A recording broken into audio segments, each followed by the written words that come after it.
It's your boy Rockstar, host of the popular show, popular podcast at my mama's house and Rock's house. And as usual, I come to you humbly out of respect for life and life itself. With that being said, I got my all-star cast with me, you know what I'm talking about? And we're going to take our time introducing them one by one. We just need whoever making the noise and meet that right. And we're going to get started. All right. So with that being said, we gonna come in. We gonna go and let quality go in first since he always end it. Hello, everybody. How y'all doing out there? We are so happy to see y'all. Glad y'all can join us. I am NAT Silent E, aka Quality. Quality. No, I'm talking about. Yes. We got my boy King in the building. He's a popular director, videographer, and the executive producer of the popular new TV series Hugh Wood on all major movie platforms, YouTube, Tubi, and other more. You know what I'm talking about? With that being said, we're going to let my boy introduce himself. You know what I'm talking about?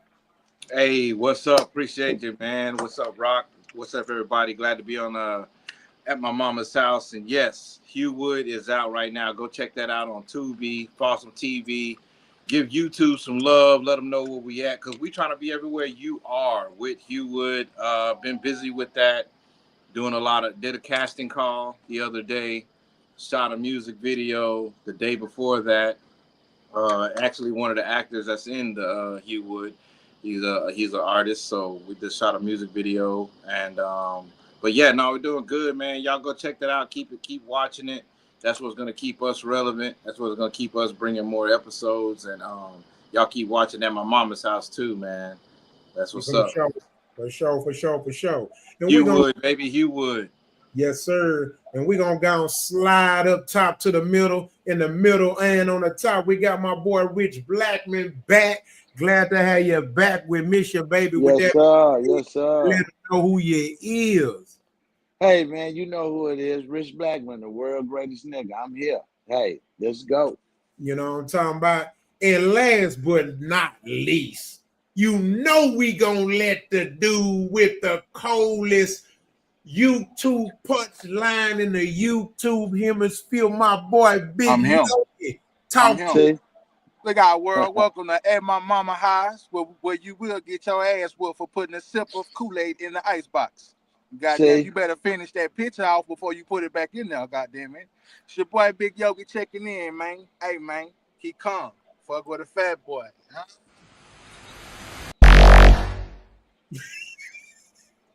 Yes, sir. Hey, with that being said, we gonna go get into the show. Don't get your ass kicked by Yogi. You know better. Sip of Kool-Aid. Yeah, man, you know how you drink the Kool-Aid and you put a little sip in the ice box and your mama whoop your ass about that, boy. We don't play that. See? You know better, goddamn it. You know better. Hell yeah. Well, folks. I guess y'all heard that. That's the best way to piss off Big Unc. Got a swallow left in the damn jug. A squalor. Like, why would you? I'm gonna stop fucking with y'all, man. Baby, how you been, baby? What up? I think that Rick. What happened, brother? What's up? Talk to us. How you been, man?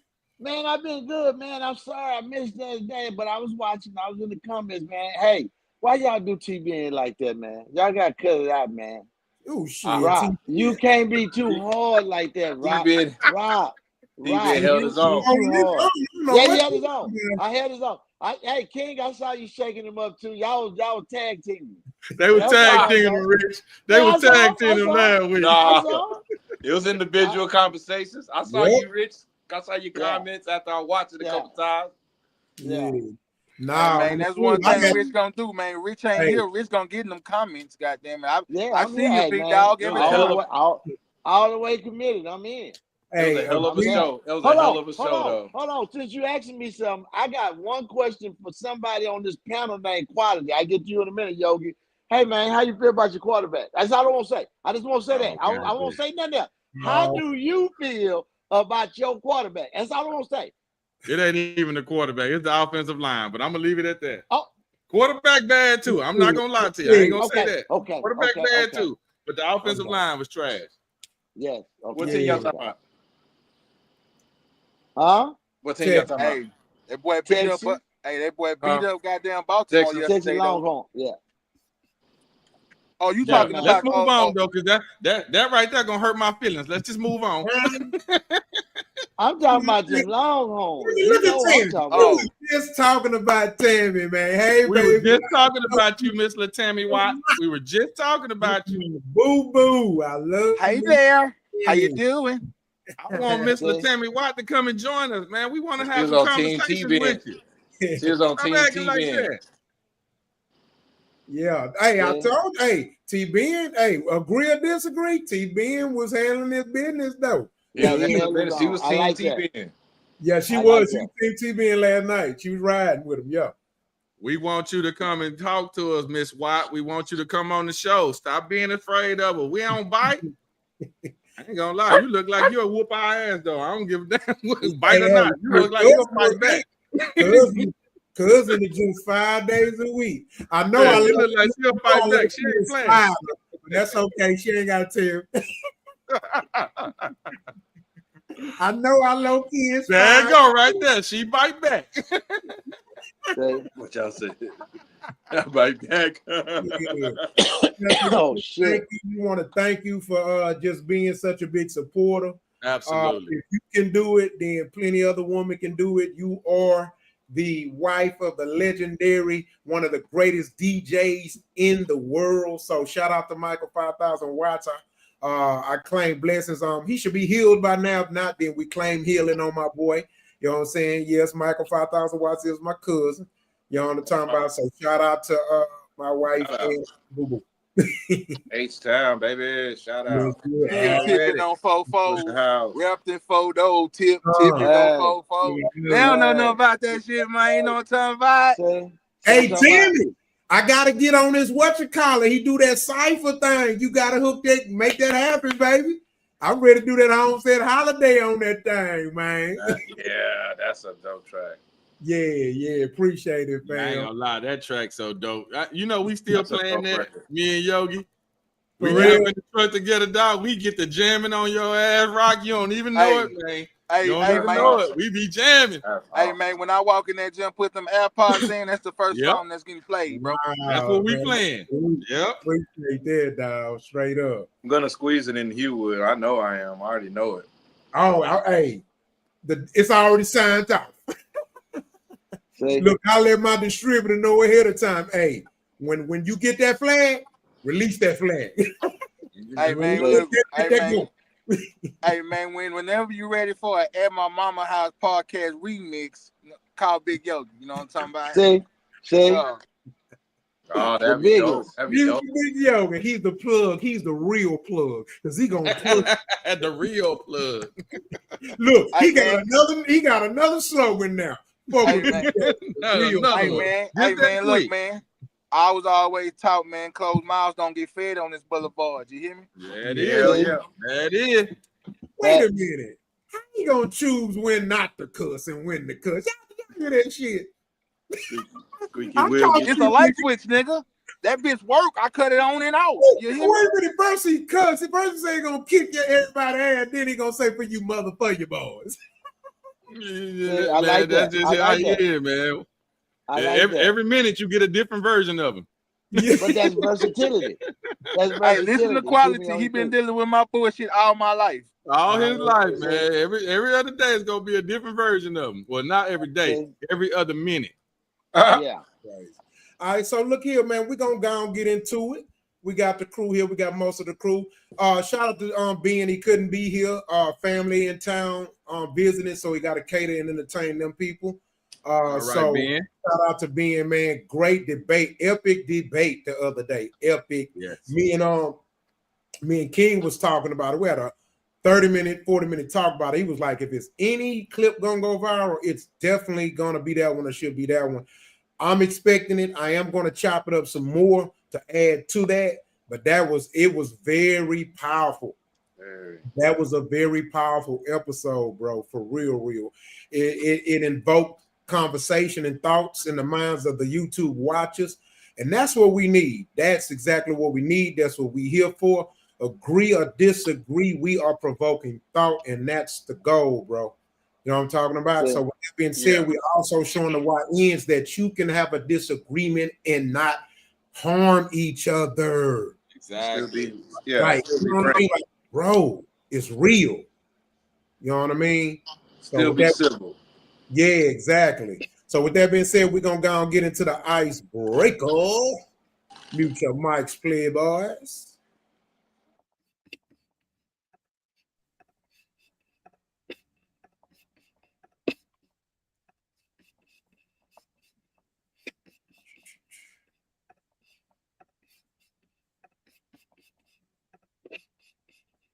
Okay, do you smell something? I don't smell anything. What, smell something? Yes. No. You should, that's the same. Do you see a fruit? Do I see what? A fruit. It's like 8. No. You should, it's a pear. Do you see a snake? Not really. No. You should, it's 3 copperheads. Do you see a car? A 4-wheeler? A car? Yeah. No. Audi? You should, it's 4 Lincolns. Do you see any pussy? Check. What? No, why? For 5 cents, you don't? Man, what? Okay, do you smell something? I don't smell anything. What, smell something? Yes. No. You should, that's the same.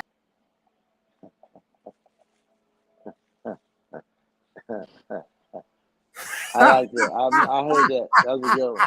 I knew that. That was fly right there, bro. I ain't gonna lie. That was a little flower right there. Boy. Hey, Yeah, I knew That that. it worked I out knew was that. not I real knew that. smooth, like. I knew that. Hey, I knew that. I look like here, that. man. One I of my mean, the favorites. shit ain't funny, but Damn, the shit is that's funny. funny. That's That's funny. funny. Yeah, that little boy. He That told the little boy. truth. Won't play. Yeah. Anyway, thank you, Rich. We know you're back. You just fucked up that edit, but you don't keep it going. I can't.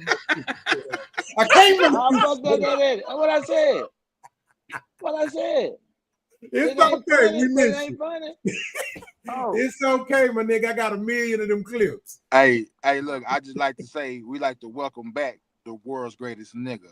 How about your Rich see? Blackman? Hello, I'm here, man. The world's Dr. greatest. Rich Why not? Blackman. I like that. Hey. Dr. Rich Blackman. Hold on, See? we ain't giving out Esquire. honorary doctorates here, nigga. My nigga got to trade them sunglasses for some focals like you and Rock. Quality, goddamn. You see? These ain't focused. Sometimes you got to get focused, man. Yeah. Hey, man. Hey, man. Say, Yeah, man. that dude, he going places, man. He savvy, man. That boy he pushing P, baby. I ain't never Yes, heard he that. is. Trust was here. Trust would have loved that.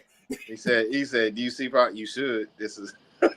Yeah. He say for 5 cents you can't. I mean, You can't. you ain't getting You nothing ain't for get 5 no cents, bro. 5 cents, It's man. not enough. You know that. It's not enough. Gotta come up with 40. Rich $40. told you about You them. should. What you say, Rich? Them $40 specials? Yeah, 40. Yeah, it's not enough. Need that $40 special. Shit, 220. 220, baby. Oh man, that's funny. Yes, sir. Yeah, man. All right, give me just Say, man, hold up, Rock. Before we kick off, man, I just want to let YouTube world know, man. Make sure y'all like, subscribe, comments are welcome. Get in here and talk y'all shit with us, goddamn it. Talk to us. We talk back, goddamn it. We will. Put it in the comments, baby. All right, so we're gonna go and get into it. Hold on. Mute your mics. Time to give our flowers, man.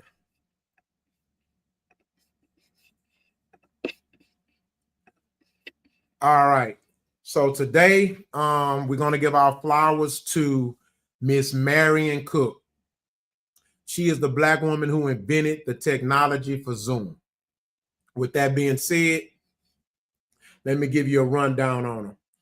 Marion Rogers Crook was born May 14, 1955. She is an American engineer known for her voice over IP or VoIP.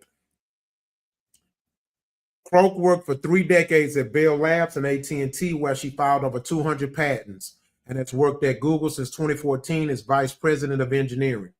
In 2022, she was inducted into the National Inventors Hall of Fame for her work with VoIP. She was raised in New York City. Her credits her lifelong interest in technology to her father. Shout out. Though he had only an elementary school education, he built her a chemistry set that led to her early exploration of the sciences. Crow grew up interested by the inner workings of plumbing, electricity, and other home-related maintenance. Her career is defined by the desire to fix broken systems, just like the technician she's viewed as a child. She attended Princeton University, where she earned her undergraduate degree in 1977 and received a PhD from the University of Southern California in social psychology and quantitative analysis. Her education pointed her toward Bell Labs, where she worked for 3 decades. While at TNT, her team contemplated the potential of a digital telecommunications. She worked on advancing voice over internet protocol technologies, converting voice data into digital signals that can easily be transmitted over the internet rather than using traditional phone lines. Her work has furthered the capabilities of audio and video conferencing. Since then, she's managed over 2,000 engineers and computer scientists responsible for over 500 programs, impacting AT&T's enterprise and consumer wireline and mobility services. Her responsibilities ranged from product realization and service planning to development and testing. I just want to say, man, it's a beautiful thing. Miss Marion Cook, I don't know if this flower session will get to you, but if it does, just know that you are honored and respected and admired by these young Black men on this panel and the YouTubers that are watching. We appreciate you and we thank you for not only your service to your community, but your beautiful representation of the talent and knowledge and the power of the Black mind when it's used correctly. I appreciate you. You are truly what I would call a real diva. You are truly an inspiration, and I consider you a shero because there are a lot of things that we would not be able to do on this phone without you, including this podcast. So we got to think about that in full depth for a minute. We wouldn't be able to do this without her. So with that being said, I give you all my grace, all my praises, all my wishes. And we just thank you for your inventions and your mind and for God blessing you with your existence. You are who I truly call a real Black woman. And we thank you. So that deserves a round of applause.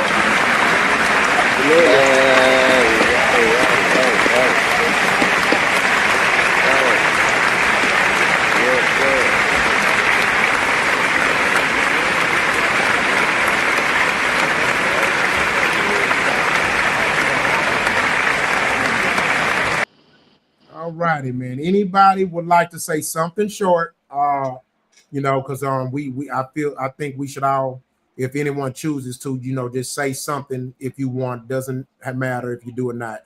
Let's just keep it short. But we want to, I want to give you that time to just give your thanks if you have any. Anybody? I got something to say. I would like to let her know that I got 2 daughters at home right now, and I can't lie. That is a extreme inspiration to know that they can look at a woman like that and know that these things are possible, that can be done. You can create, you can grow, you can be what you want to be. I thank her for that, to giving that positive role model, along with, her mothers and all that there, of course, but it's always good to have more than one. So I salute her. Thank you so much. Yes, sir. Yes, sir. Yes, sir. Yes, sir. Anybody else? She give what I say this, man. She give young ladies of color, you know what I'm saying, somebody else to look up to besides Cardi B, Sexy Reds, all that kind of shit. Exactly. You know what I'm saying? Man. She shows you that, man, we can be more than just twerking some ass and doing some goofy shit, man. You know what I'm saying? Got a mind up there, use it. It can take you some places you never thought imagine, man. Yeah, that's real, man. Anybody else? Good. All right, man. So, ladies, listen. When we talking about B's and H's and 304s, if we're not talking about you, don't wear the shoe. Right. On this panel, we respect women. We respect queens. We respect ladies. We respect honorable wives. We respect intelligent women. Intelligent woman is sexy to us. Okay? We respect great mothers. So we got to make that clear, because I know sometimes the message can seem distorted to y'all. But trust me, if you pay attention and you listen to processed information, you'll know who we talking about when we talking about it. We ain't said one stupid or crazy or disrespectful thing to this woman.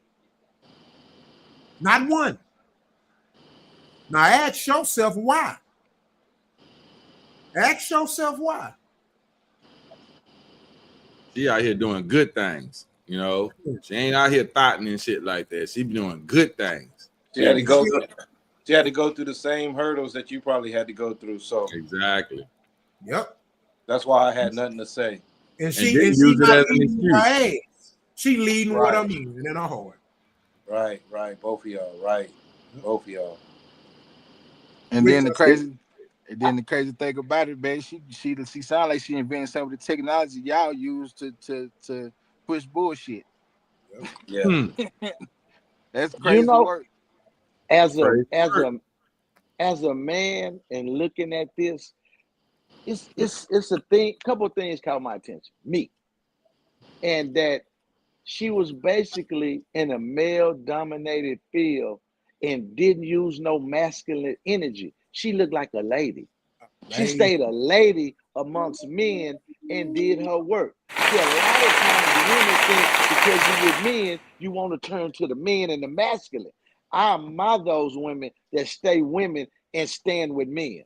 I love that. That's beautiful. Love it. So that's why I was just sitting there looking like, damn, shit, just analyzing in my own head. So that's why I didn't say nothing. But yeah, I can really applaud women amongst men still being women, not trying to be a man with that masculine energy. And I know it was hard for her because it was segregation wasn't too far around her. So hey, yeah, man. I'm personally going to write down this time because I'm clipping that. That's powerful. What you said? I ain't gonna lie, Rich. That's you said that, brother. You said that. I couldn't have said it better myself. Goddamn right. Mm-hmm. Yep. King, I'll say something. Everybody else said something. You gotta say something. Oh Lord, they put you on the gun, King. Oh, I gotta say, I did say something. He did say something. That's what made me say gave us some bit. I was just buying time while I get some paper to write down this rich clip. Okay, I like that. He utilizing his time wisely. Yeah, he working. Hey, Rock. Hey man, look, that's new on the podcast checklist. Pen and paper, nigga. Because you never know when you're gonna need it, man. No, I keep it. I just this time I didn't have it. I thought I had it on me. Yeah. If I showed y'all this I see that, I swear to God, it's got everything up here. Yeah, I know. He ain't lying. He ain't lying neither. Yeah, I got off late right here. All right, y'all, let's go and get into it. We 23 minutes in. Mute your mics. Let's go and get into the first topic. So I'm adding something new to the show, man. I'm just constantly being creative. So it's a segment of the show I'm going to start doing. I can't say I'm going to do it every week because I might not find nothing every week, but I'm adding a section to the show called Subliminals. So basically it's like a subliminal trivia, and I'm going to ask each one on the panel and the people who watching if they get it. And so mute your mics and we're going to do it.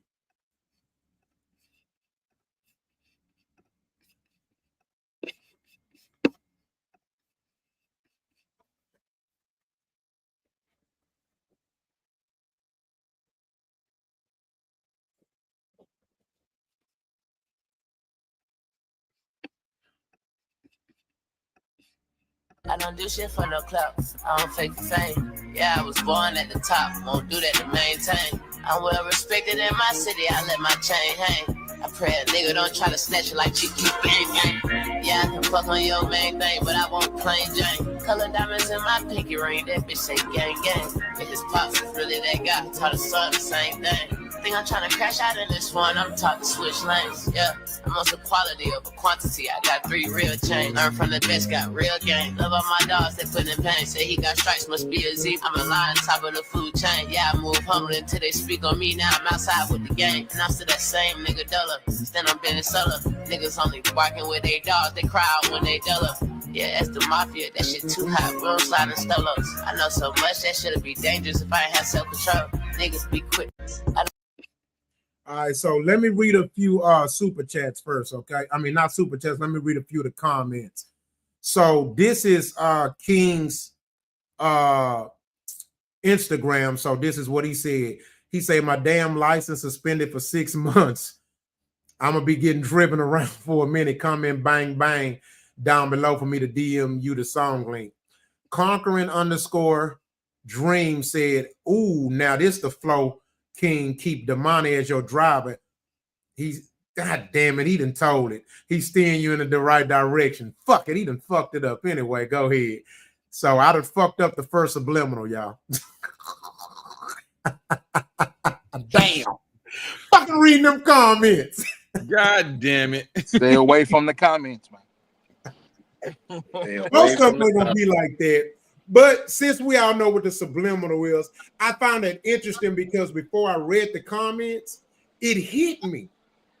I understood the point of the video. The first thing I was like, damn, his big brother driving him around while he rap. And then I understand what King been going through, right? You know, he trying to be like his daddy, which he can never be. But Damani is the other side. He's the good side. And he's a hell of a rapper, talented. And I'm like, damn, and it just hit me. I'm like, he trying to steer him in the right direction. Kinfolk, that fucked me up. That was one of the coldest subliminals I had ever seen. And I love, that's what I love about this artistry, music, acting, shit like that, or writing books. You could speak in code and get people to read it or catch it if they can. So that was all I wanted to do. This the first one of Subliminal, so I wanted to try it. It felt miserable, but what y'all think? Y'all think that'll be cool to start practicing, start adding to the show? Yeah or no? Yeah, try it out. I fuck with it. Yeah, I fuck with it. I'll try it. I ain't the smartest nigga, but damn. That was gonna be my comment right there. I'm not the smartest, but yeah. I catch on. So I'm not gonna lie to you. I seen this like a couple of days ago. Yeah, and I went and listened to the song, right? But I didn't catch the big brother driving in the right direction part. Yeah. I just know from the bullshit I heard him doing before to this one, you see a whole different change. You know what I'm saying? Like lyrical wise. You know what I'm saying? Yeah, and I'm like, okay, because now I ain't gonna lie, I fuck with Damani too. Damani be jamming like a I'm a fan. I got all this shit. Yeah, I fuck with Damani, man.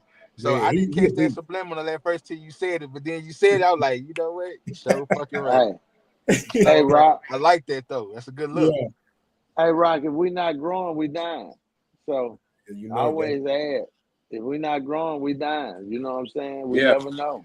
You never know. Nothing be to fail but to try. So shit, you know what I'm saying? Yeah. So yeah.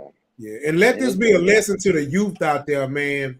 What I liked about it is that, and I'm gonna say this, y'all. The person don't have to be your little brother for you to do that. Oh, yeah. It don't have to be your little sister for you to do that.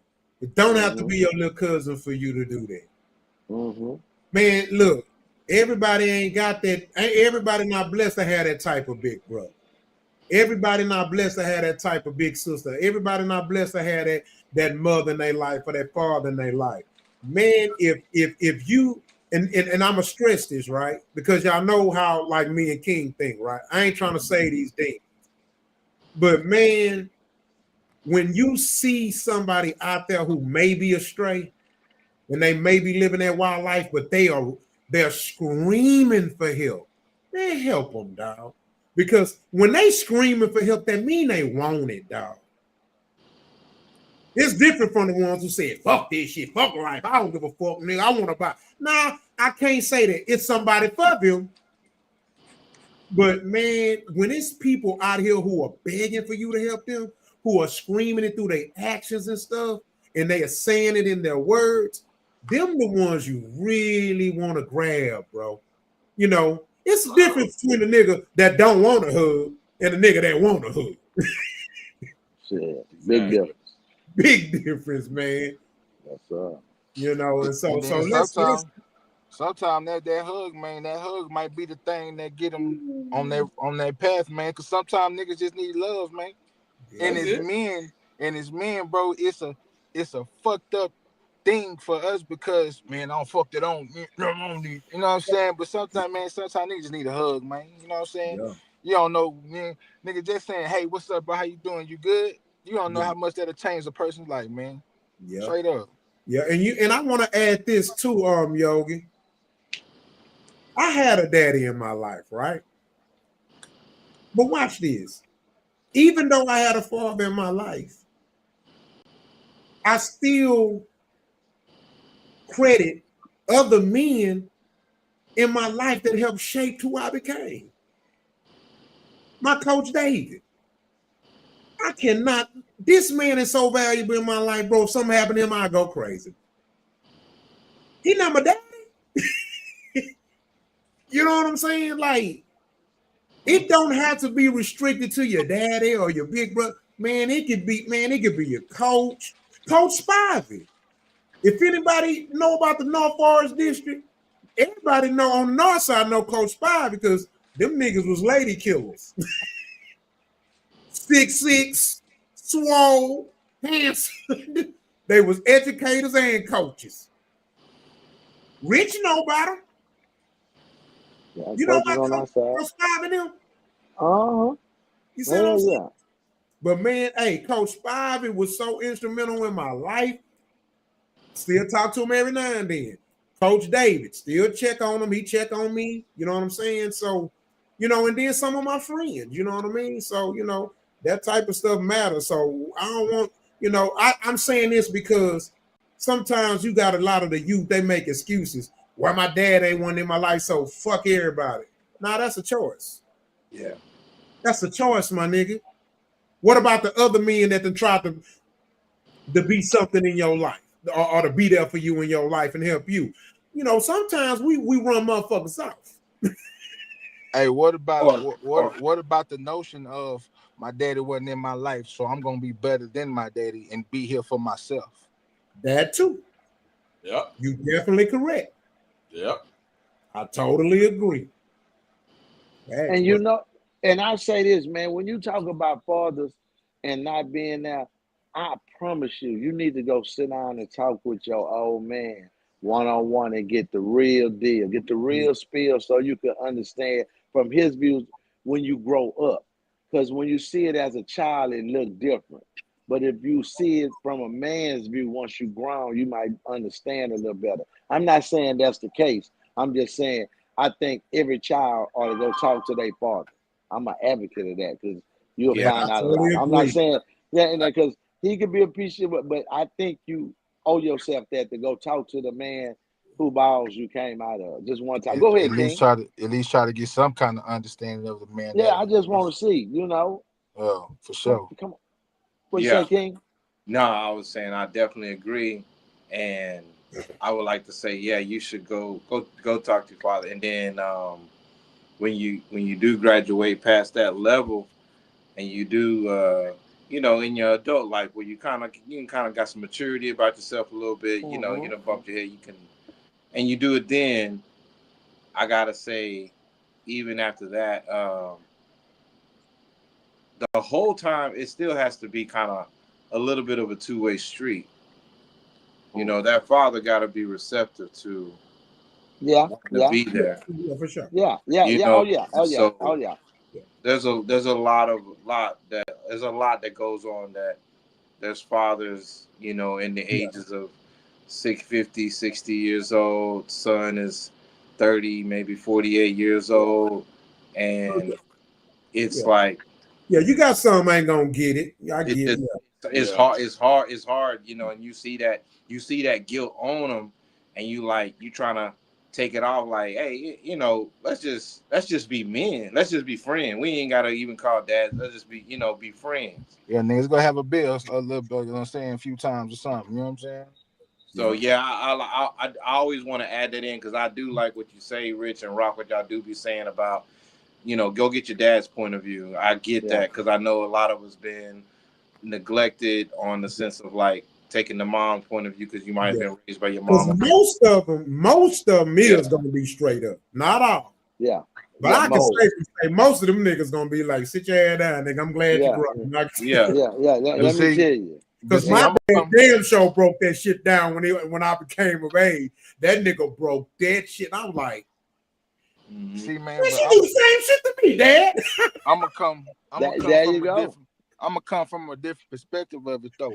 I lost my pops when I was 13. You know what I'm saying? Okay. So I did a lot of growing up without him. But fortunately, I had a big brother that took me under his wing, like, all right, nigga, I got you now. You know what I'm saying? And I don't like that nigga that much, but that nigga, he very instrumental in my life, though. And see, sometimes pops ain't there, man. Like Rock said, man, you got people there, man. You just can't you got to be able open and available for them to school you on some shit. They ain't gonna know everything. They ain't gonna be perfect themselves, right? Yeah. But they didn't, especially if they older than you, they didn't been through some shit. The shit that you going through right now, they probably didn't already been through. They can give you some wisdom on how to carry yourself through certain situations. You know what I'm saying? You just gotta be open and available for them to accept it. You know what I'm saying? Yeah. And I want to ask this before we hold on, no. Fuck equality. All right, that's it. And I want to add this too, because I want to give a shout out to every mother out there who didn't run the man out. And even still, they never said one bad thing about that man to their child. I want to give a shout out to y'all, man. Yep.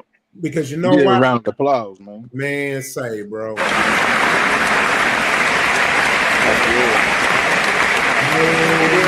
Rock, can I piggyback off that one too?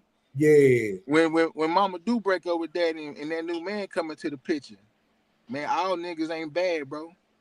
You could listen to them too, because you got some men that'll step up in that role and be just as good as your father is to you. You know what I'm saying? Yeah.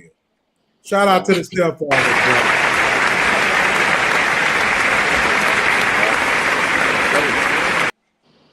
Damn, it's crazy. We just gonna really go ham on some shit because we doing a lot of praise.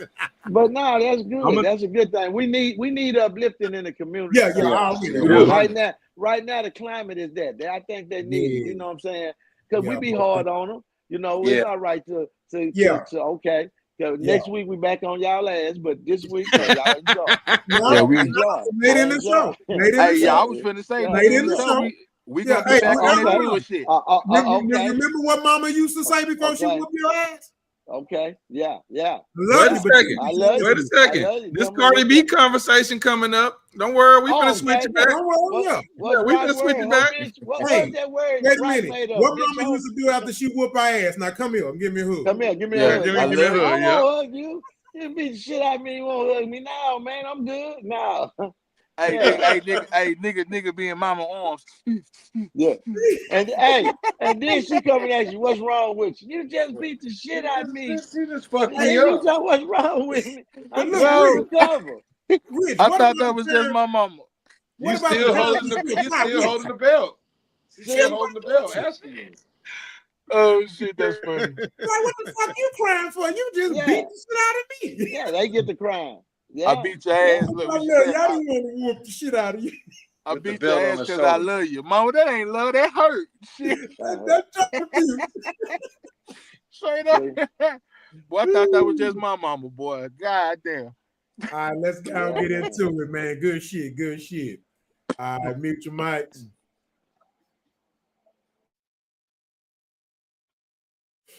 It was a win for the defense. You got to think, there was some crying that was taking place, but I think what the judge wanted to say was cry me a river. So yes, I understand that you're a father and your kids love you and you've done great work. But hey, guess what? I watched this entire trial. I saw how Jane testified. I saw how Cassie testified. I saw how Cassie mentioned these dear and sad and emotional and traumatic moments that she'd had with all these different escorts in terms of drugs and alcohol. And he made sure, the judge, to emphasize this in his, when he handed out his sentence, that we can't forget that yes, you've done a life of good work, but it doesn't change what you were doing behind closed doors. Did the prosecution blow it? All right, so I'm gonna play two parts of this. I'm gonna play two sides of the coin.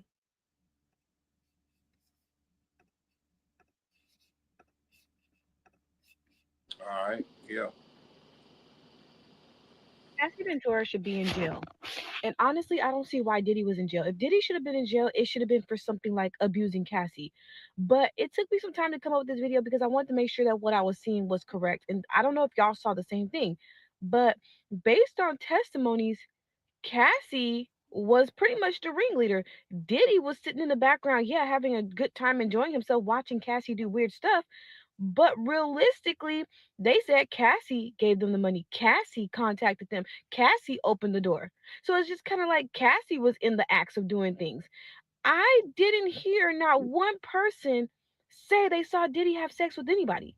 It was literally just Cassie. So a lot of this testimony is on the hearsay of Cassie, who already got fucking paid. Why is she back for more money? You know what I mean? Like, why is she back for this testimony when she already got paid? Her testimony should have been stricken from the books at that point, because again, she already, what did he pay her for? You know what I mean? And then on top of that, I don't know what type of husband Cassie got. I mean, I think he's probably using her, but it takes a very strong white man to forgive the things that Cassie has done and said she has done. I mean, you would have to, I mean, I wouldn't even want to go to court to tell nobody the things that Cassie has done. And she got a husband and children who are eventually, I feel like Cassie is worse than Kim Kardashian. I'm sorry. She's been with hundreds and hundreds of people, and 4 at a time for 36 hours. You know what I mean? Kim and them, they undercover little 304s, but Cassie she is so freaked out. I don't think that anyone could please that girl. I think that Cassie, is unpleasable sexually because of all the experiences that she's had. But I digress. I really think that, like I said, if Diddy would have went to jail for anything, it should have been putting them paws on Cassie. I don't think it should have been for having a good time. All right, before we speak, let me add some context, send it to the viewers. So basically, the first video was on the news where on one side you had a female who was basically bashing P. Diddy and bragging and celebrating him being locked up and viewing Cassie as purely a victim and Puff Daddy as purely the perpetrator. In the other video, you have it where it shows that P. Diddy is a victim of injustice, being that he didn't get convicted for the serious crimes. He got convicted for being a freak, of which he didn't even orchestrate any of it. I'm sure he might have said, let's do it, or told her to do it. But the fact that the person who orchestrated everything, who booked the flights, who flew the people out, who connected and reached out to all the people and did majority of the acts with the people, instead of her being found guilty for any sex trafficking laws or anything that P. Diddy got the 50 months for, she was used as a witness to come in to help determine his time, of which the judge, who's a Democrat, the judge clearly showed bias. Before we speak on it, I want to just say my little part, it won't be long. I personally think that the way the judge handled this and the way he spoke on the sentencing, his lawyers are going to appeal and going to prove that he clearly didn't have a fair trial. The judge was biased. The judge can't be biased. Well, the judge can't show bias. Everything that man said in the sentencing was biased as fuck. And it was personal ad hominem attacks.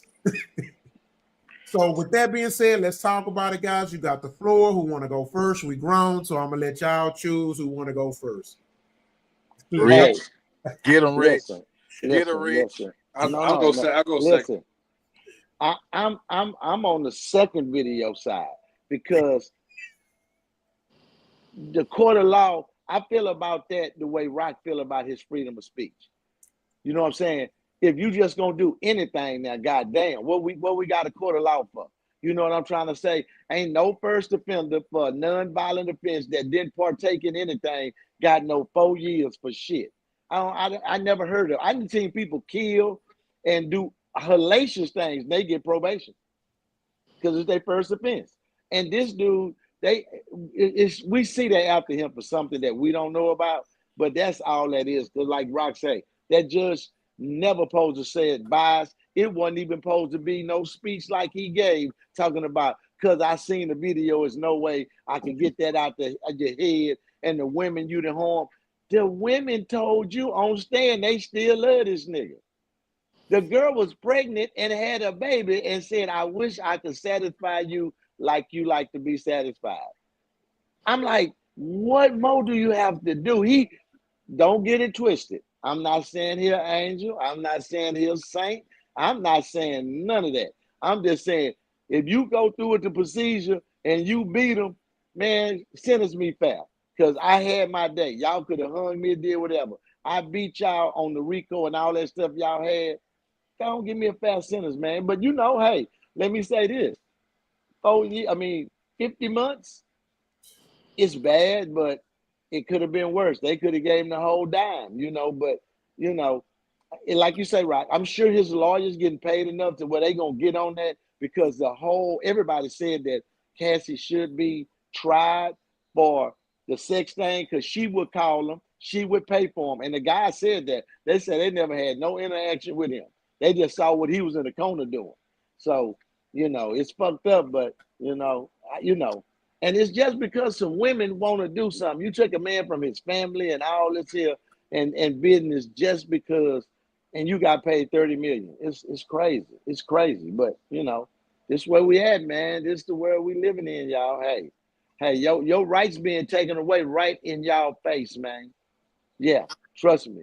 They doing shit in Chicago. They talking about they looking for immigrants and they arresting black people. How in the fuck how you looking for Mexicans and you arresting black people? Bullshit, Rich. That's false. No, I saw that. I saw a couple of them when they was doing that. The people was complaining in the thing. Let's stay on topic. Let's stay on topic. Yeah, let's stay on topic. I'm just saying we losing our rights. That's all I'm saying. The freedom of speech. I'm saying the court just don't give a nigga what they feel. You got tattoos and dreadlocks. Oh, he guilty. I'm gonna give him what I want. That's not the law. You know what I'm saying? And that's what's going on. You can't have feelings when you're on that thing. You got to go by the book. You wrote it. Go by it. I just feel like they doing him unjust with the way they're handling it. When letting the women have control over it when they was partaking in it. I don't think they letter should have had no value at all because y'all was partaking in it for years. Not no months, years. So I'm like, okay, now you gonna listen to them now? Now they the victim. Okay, hey, that's it. I maybe I don't know, So yeah, I hear everything Rich saying. I hear everything he's saying. Except you went sidebar on some other topics, but we'll get to that. But the Cassie thing, I'm gonna say a couple things real quick. I kind of want to do a full stop on the whole Cassie thing, like, oh, she should be going to go to jail. Yeah, I agree, but I want to do a full stop because I feel like everything with the case, we watched it all, that, he should have got time served or something like that kind of thing because it just didn't seem like anything was there. There wasn't millions of bottles of baby oil. There wasn't this beating of some video where he's beating the sex traffickers or he's beating the prostitutes or he's beating Cassie.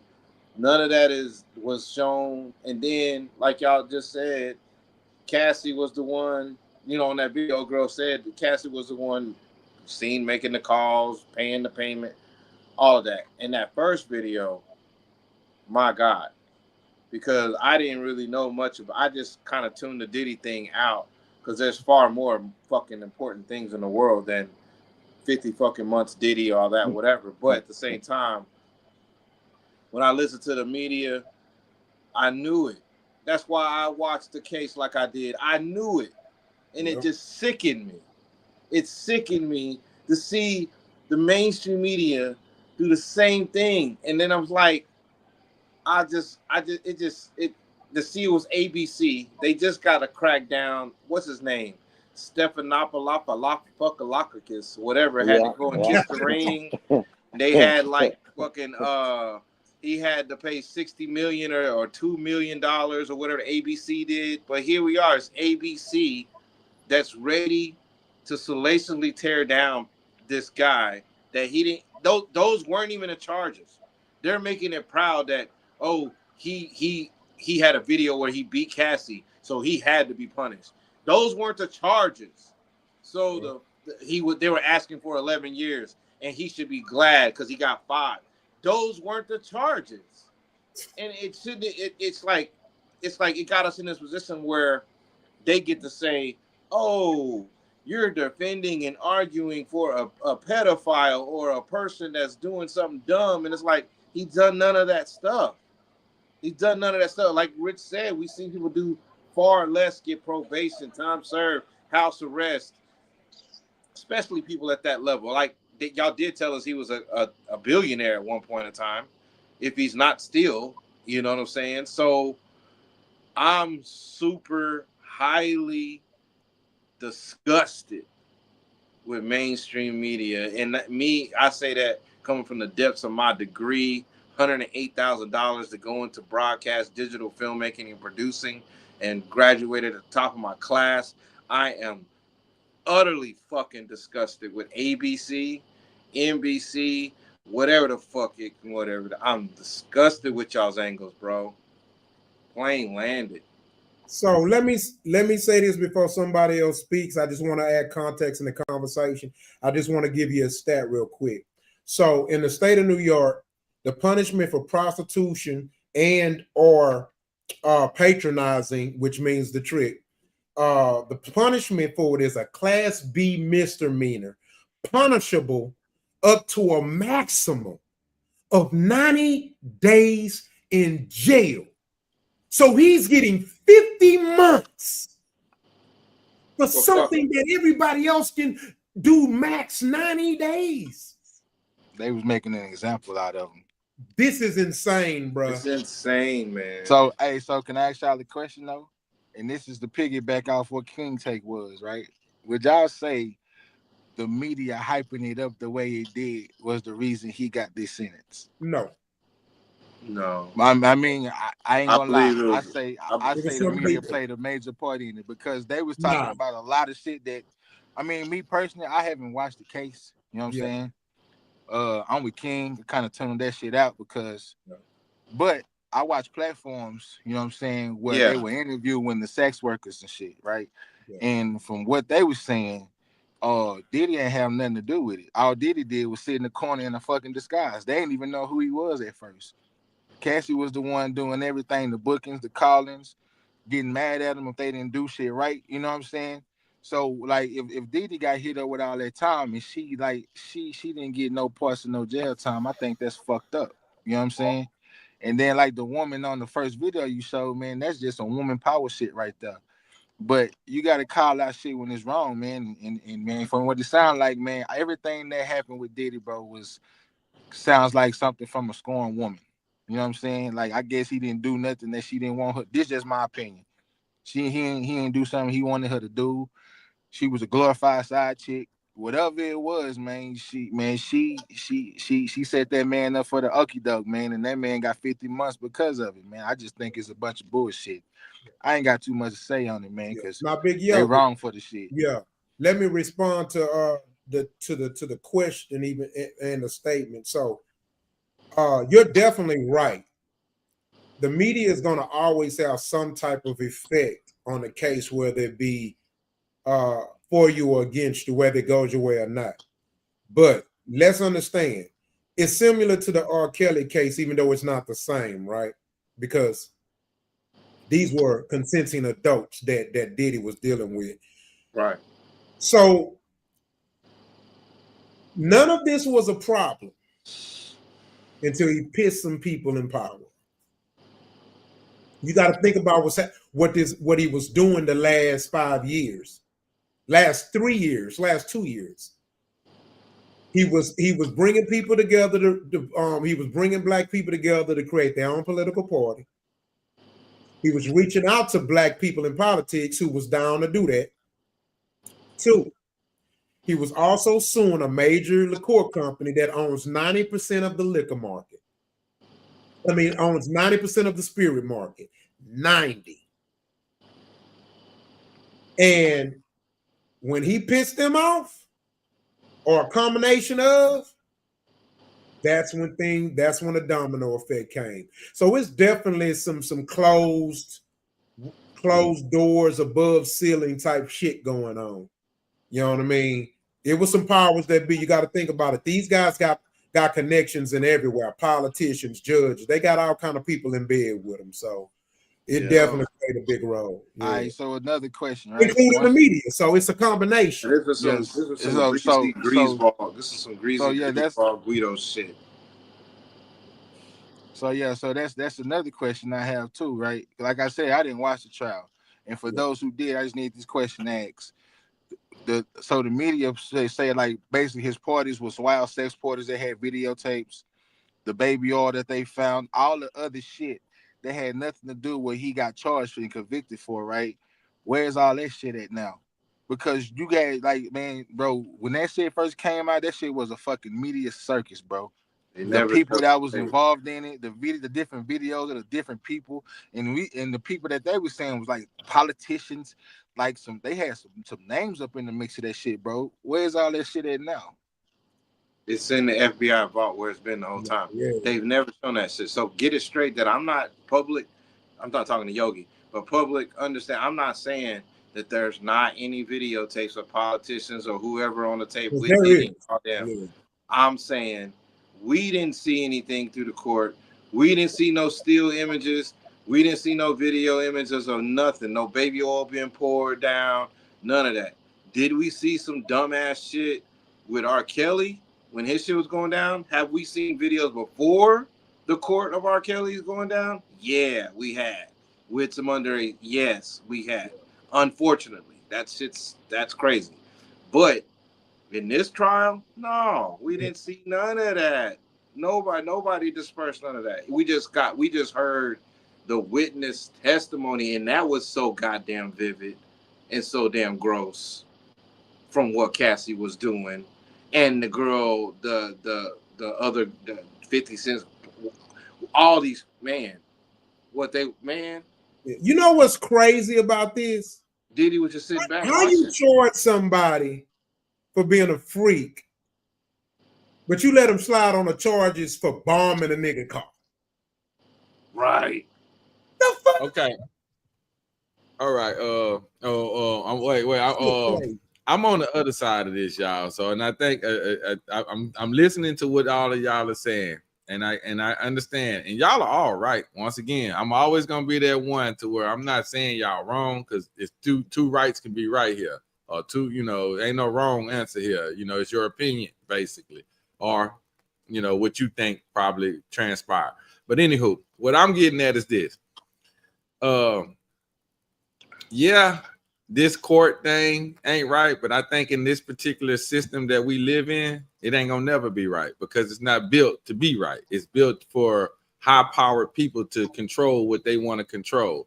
So when we talk about the media and we say what the media has done, well, the media is put in place to give to persuade their opinion. That's what this little box that we all sit on is here for. It is to persuade your opinion of what you think something is, or what you think. For instance, when they show pictures of Africa, they never show pictures of the good stuff in Africa. They always show you pictures of the bad stuff in Africa. That is to persuade. They're trying to persuade your judgment of what they want you to believe. That is what it's for. So me personally, this is just me, y'all, and I'm quite sure y'all this way too, but I'm just saying, for me, the media can't tell me nothing, because I'm not going to even listen to that. Now, what I do know for a fact is this. Mr. Puff Daddy or P. Diddy or whatever the hell, he did some things that were wrong. He did some things that was wrong. Now, I agree with Rock when Rock said that, he pissed the wrong people off. That could be too. But regardless to whatever good he's done wrong too. So maybe, just maybe, the punishment, right? We can't prove it, but his punishment ain't being proved through the government because the government ain't right. Or the system that they're the judge, they're not right. These people ain't right, they human. So I just feel like what he got, he deserved. He deserved because I think he did something. So you feel like when you go to court, you feel like when you go to court, you do some strategic lawyering up that you're supposed to like get it because you may be implied that you deserve it. I'm not implying anything. I'm saying that I'm not saying. No, I'm not saying that you. I'm just saying anyone like has an implied perception of he did it, he's guilty, he did something bad before that has nothing to do with the charges that he's charged for while he's in the court for you to even say that, but he did something bad that you may have heard that he did bad, so he deserves it. That's what I'm trying to get at. I would say he deserves it, but I'm not saying it by the court system because that same court system was the court system that let Chicago get away with killing your boy back in the day. I forget his name. God damn it. Fred. Damn it. Fred. Yeah, Fred. That same court system allowed people to walk away knowing that they murdered this man. See, that's what I'm saying. So I can't put faith in the court system because the court system ain't right. So now, only thing that I can put faith in is that the karma part of it. He done wrong. That's why the karma has him where he's sitting at. Now, he ain't getting all the time that he probably should have gotten. So that's kudos to him. Hey, he got away with it. Whatever. Who knows? He may not even get away with it. He might didn't do nothing.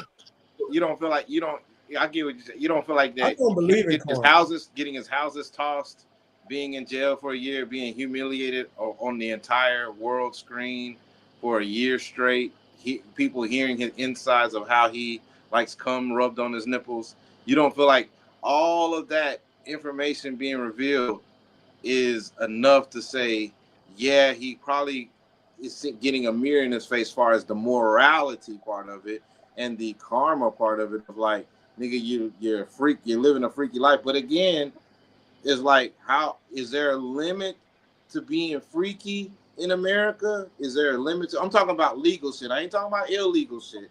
I'm talking about legal. And then I know people, well, he flied prostitutes across state line. Well, I know a lot of niggas that's flying girls you can call 403s across state line to fuck them. Who ain't did that? I know a lot. There'll be a billion niggas in jail right now. I did that for a long time. And I ain't talking about just black folks, white, Mexican, all of them. Everybody doing it. So I'm just trying to say, like, as far as when do we get into the freaky zone of like, damn, I might have to go do 5 years? When do we get in that? Because I mean, baby oil might be fun to play with. I don't know. A vibrator might be fun to play. I don't know. Two women in the bed at the same time. I wouldn't know. I'm married. I don't know, but that might be fun. I have no idea. But I know that there's a PORN. Any person can type in on any phone and see any type of PORN. It could anything. So I'm not trying to reconvince you, Quali. I guess I'm just talking more passionate because I think I'm more so touching on like the aspects of this frequency that's able to be thrown out to the public that just keeps on being this misleading type of like way to see something. Like, wait a minute. Yeah, we know the courts aren't fair, but we do know the courts did create the 14th Amendment. We do know the courts did create Civil Rights Act. We do know the court did create some sort of welfare type of program, so it did work somewhere. So we just gotta work with what we can work with. But I do get you on like, yeah, maybe we are fighting some spiritual principalities. Maybe that's what it is. So now we get to talk about conspiracy theory stuff, just like Rock was bringing up about. So that I can't say you're wrong, Quali, and I don't want to make you feel like I'm trying to sound like you're wrong. I'm just more so just challenging the thought process of somebody deserving to get what they got when that's not the charges that we went into the court, and that's what our country is based off, laws. So it's like we got to have a parameter. And even in the media, they're saying the judge did a good thing because now they're showing deterrence for others that if you can't be a bad guy and you're gonna go to, it's like, wait a minute, I thought he was a freaky guy. I got a question. So I've been flown out, right? I went to see a girl some years back, and she bought me some Jordans. By law, does that make me a prostitute? You're a prostitute, right? You're a prostitute, my brother. You're a prostitute. You're a prostitute. You're a slut. You got flued out, nigga. Bucket. Yes, you're a cum bucket. You are them. You got flued out. And you're dry snitching right now. See, and he's only is he a hoe, he a old snitching hoe, huh? You don't get that lady caught up. Nah, he's not a hoe, he's a whore. Damn, man, I'm a prostitute, bro. I used to be a prostitute. That's fucked up, bro. I was That's crazy, yeah. So I was sex trafficking. Yeah. So Rich. Yeah. Rich. What? So what are they gonna do? Like if you meet somebody in Oklahoma, you happen to go to Miami by yourself, then you ask her to come there. Do you buy dinner? Do you buy dinner night, or do you let her buy dinner? At this point, I don't know. At this point, I'm gonna find somebody where I'm at. I can't bring you. I can't. Shit, you scared. Listen, if y'all not married, you better not take her with you. They don't say you flew out. Boo say shit. You won't have to worry about me flying a bitch out no more. Shit. My bag. You think I'm gonna fuck up my bag? Especially if I'm famous. Shit. Hey, man, maybe niggas can use this on that first date stuff. Women asking you to spend $500-$600 on the first date. Be like, hey, I can't. I might get a charge. See, hey, it's crazy. Like it's crazy how the shit that we normally do and shit that you know what I'm saying, we don't find no issues with turn into an issue nowadays, man. Yeah. I mean, Rock, you a whore. No. I was a prostitute and didn't know it. Hey, what do they say about the law? You got to know the law. You can't be. I didn't know. I was a hoe and didn't know it. You can't be ignorant of the law. The law still counts, even if you're ignorant of the law. Yeah, I know, right? Yo, no, I didn't know. Somebody put it in the chat. I know I done butchered it. Somebody put it in the chat, please. That's diabolical, Rock. Quality mad at me. Man, this shit is hilarious, bro. Yeah. Quality mad. Quality. We doing good. We're gonna go into the next subject. Mute your mics. Like and subscribe. Yes. All right. Breaking news. Breaking news.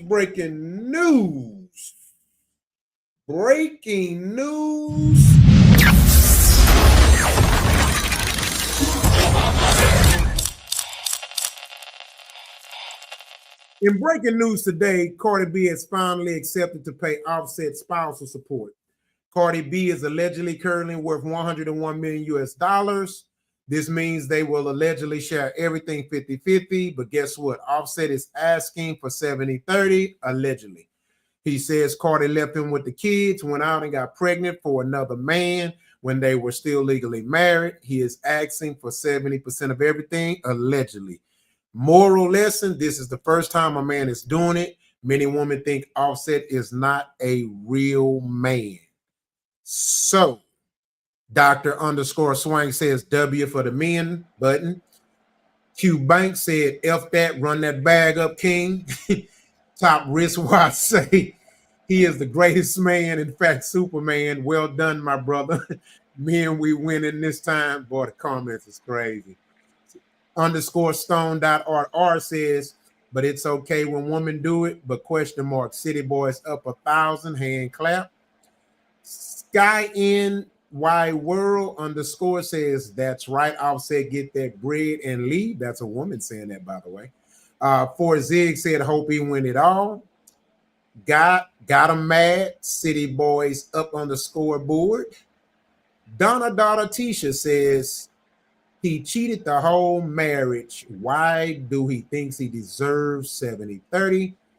Phoenix _N_I says, well, the tables have turned. B_B says, Cardi not going for it. Remember, he cheated multiple times during their marriage.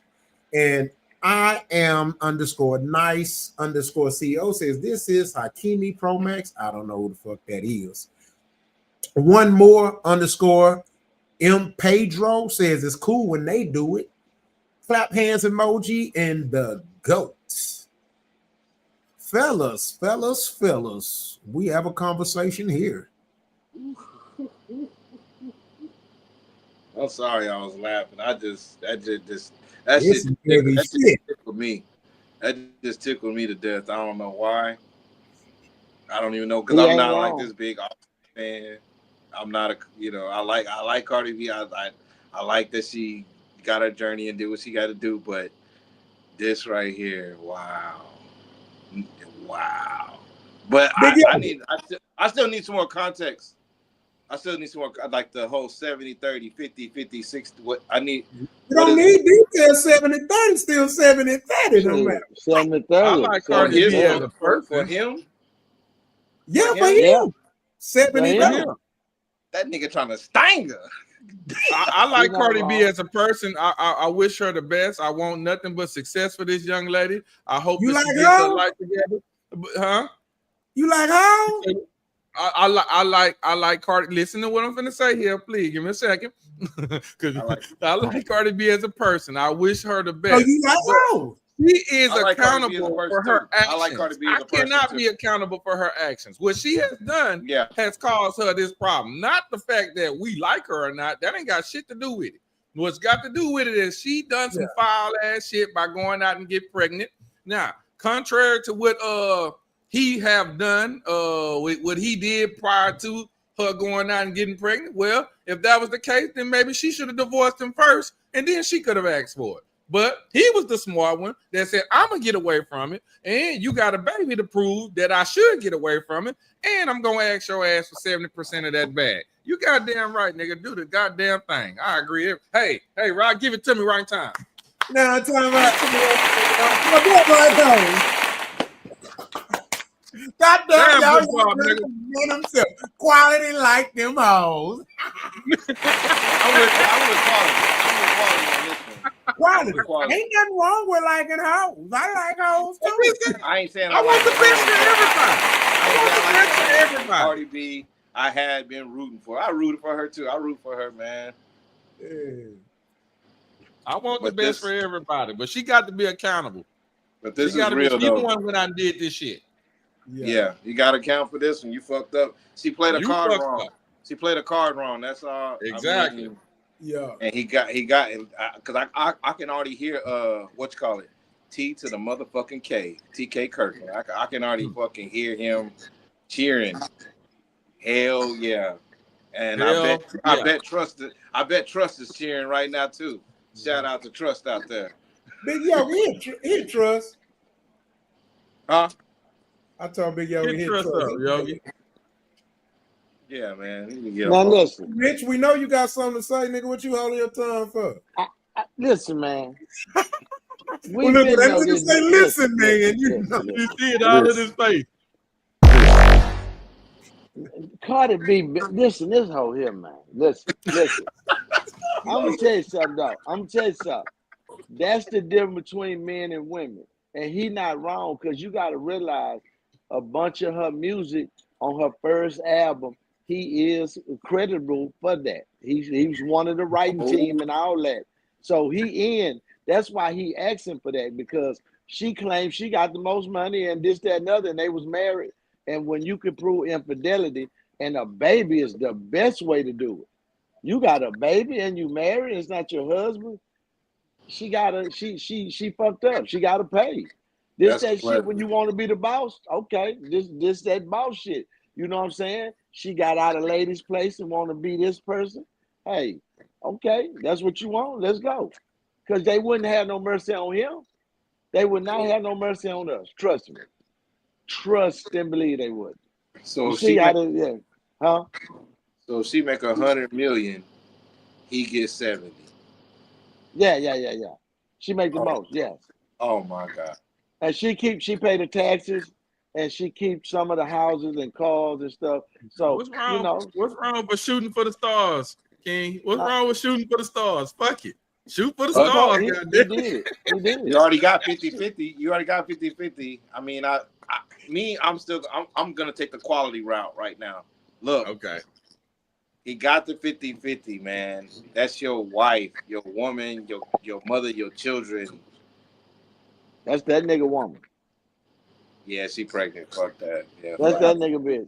I was just about to say it, King. That's She that done ran nigga out bitch. here and got pregnant by another goddamn man. And let me tell you something. You asking me Can to I be tell you good to something? that. But he Can done I tell ran you through. something? I He ain't believe make he nobody had pregnant. He had that What phone you call. mean? It don't matter. Let me tell you something though. He Yeah, had she a that fake. phone call with her and told her, I wouldn't have never got another bitch pregnant. You got pregnant for this nigga. You know how we look? I know he talked to her about that and that fucked her up because she didn't try to get pregnant. This was not. She said, I just was having too much fun. But that show you how irresponsible she is. You a married woman. You come into a nigga that you know out here in the streets and you letting him roll up in you. First of all, you too valuable for that.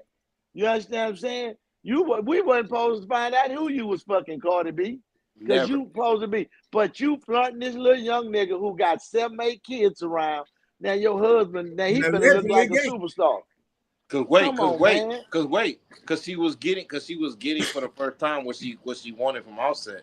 She was getting black love attention from the crowd. Oh, look at what she's doing. Look at how he loves her. Look at all those roses. Look at where he flew her out to a castle. Oh, that was the first time she's ever got that. So she went for it.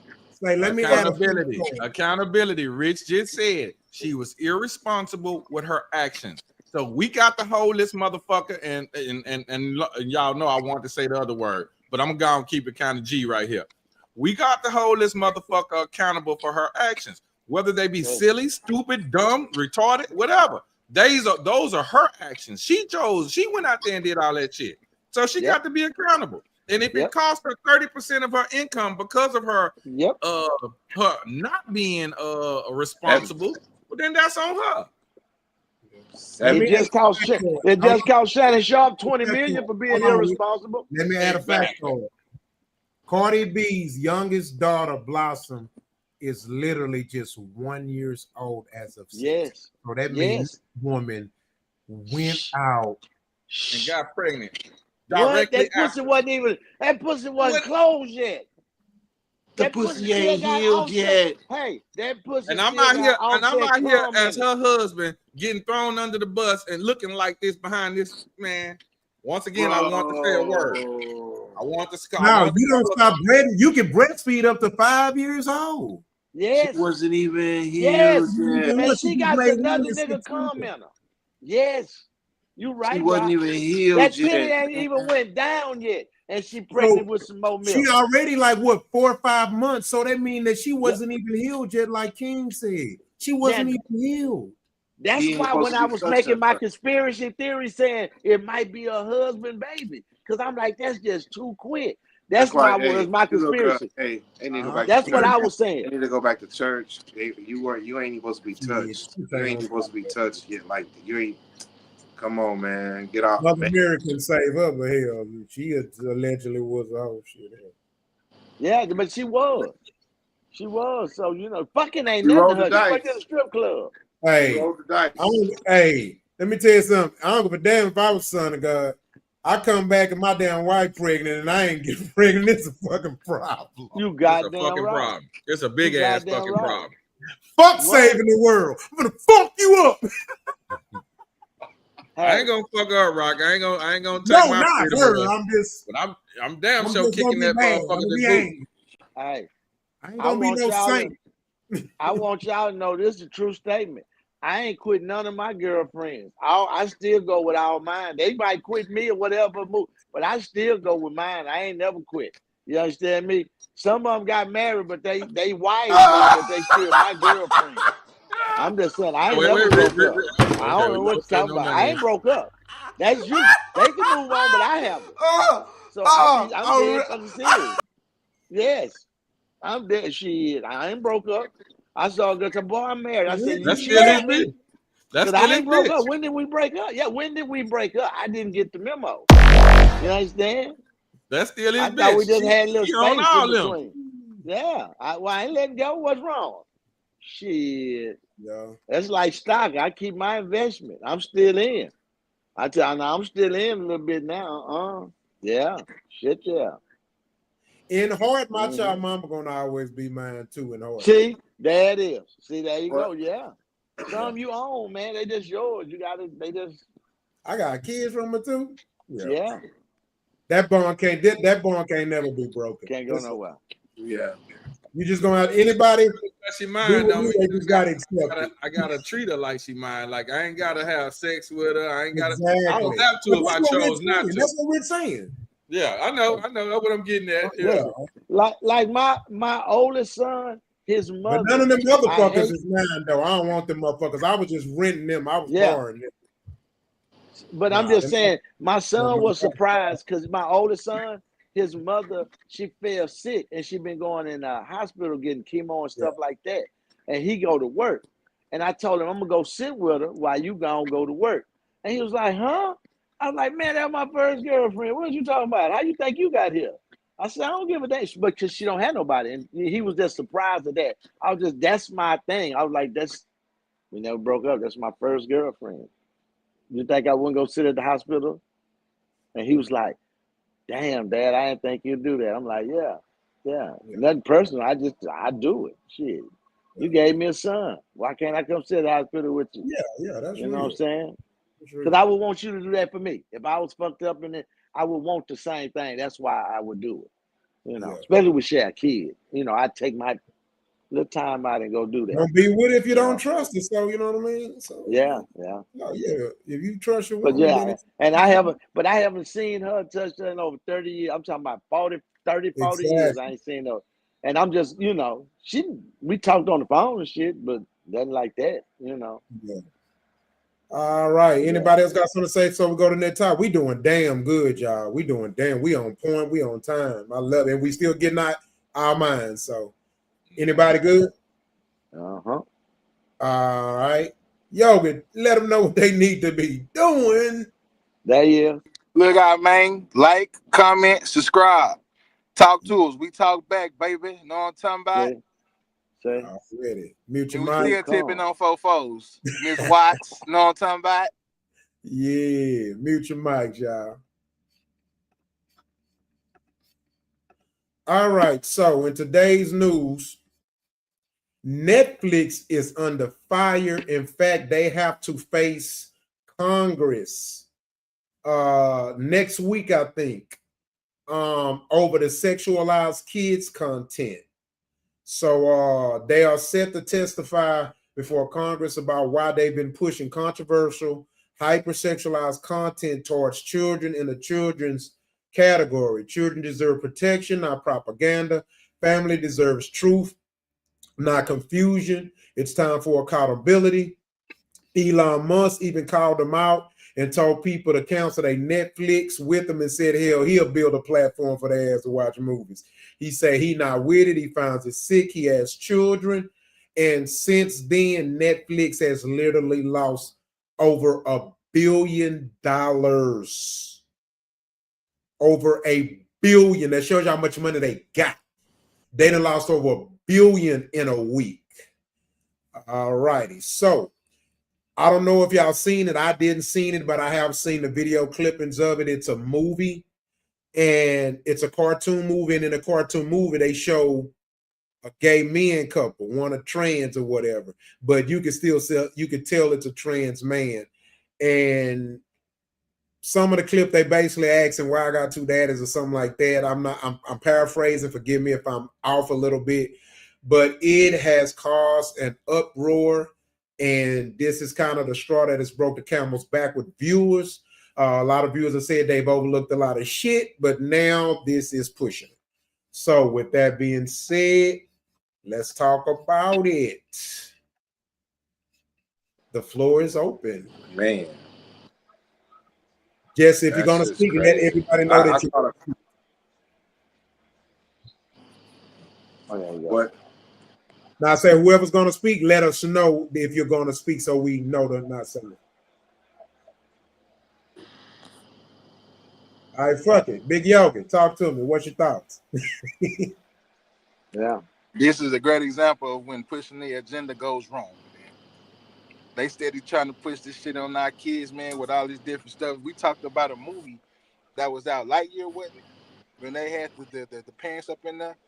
They keep trying to push this agenda on our children, man. And it's about time somebody spoke up for it, man, because I just think that's a bunch of bullshit in my eyes, man.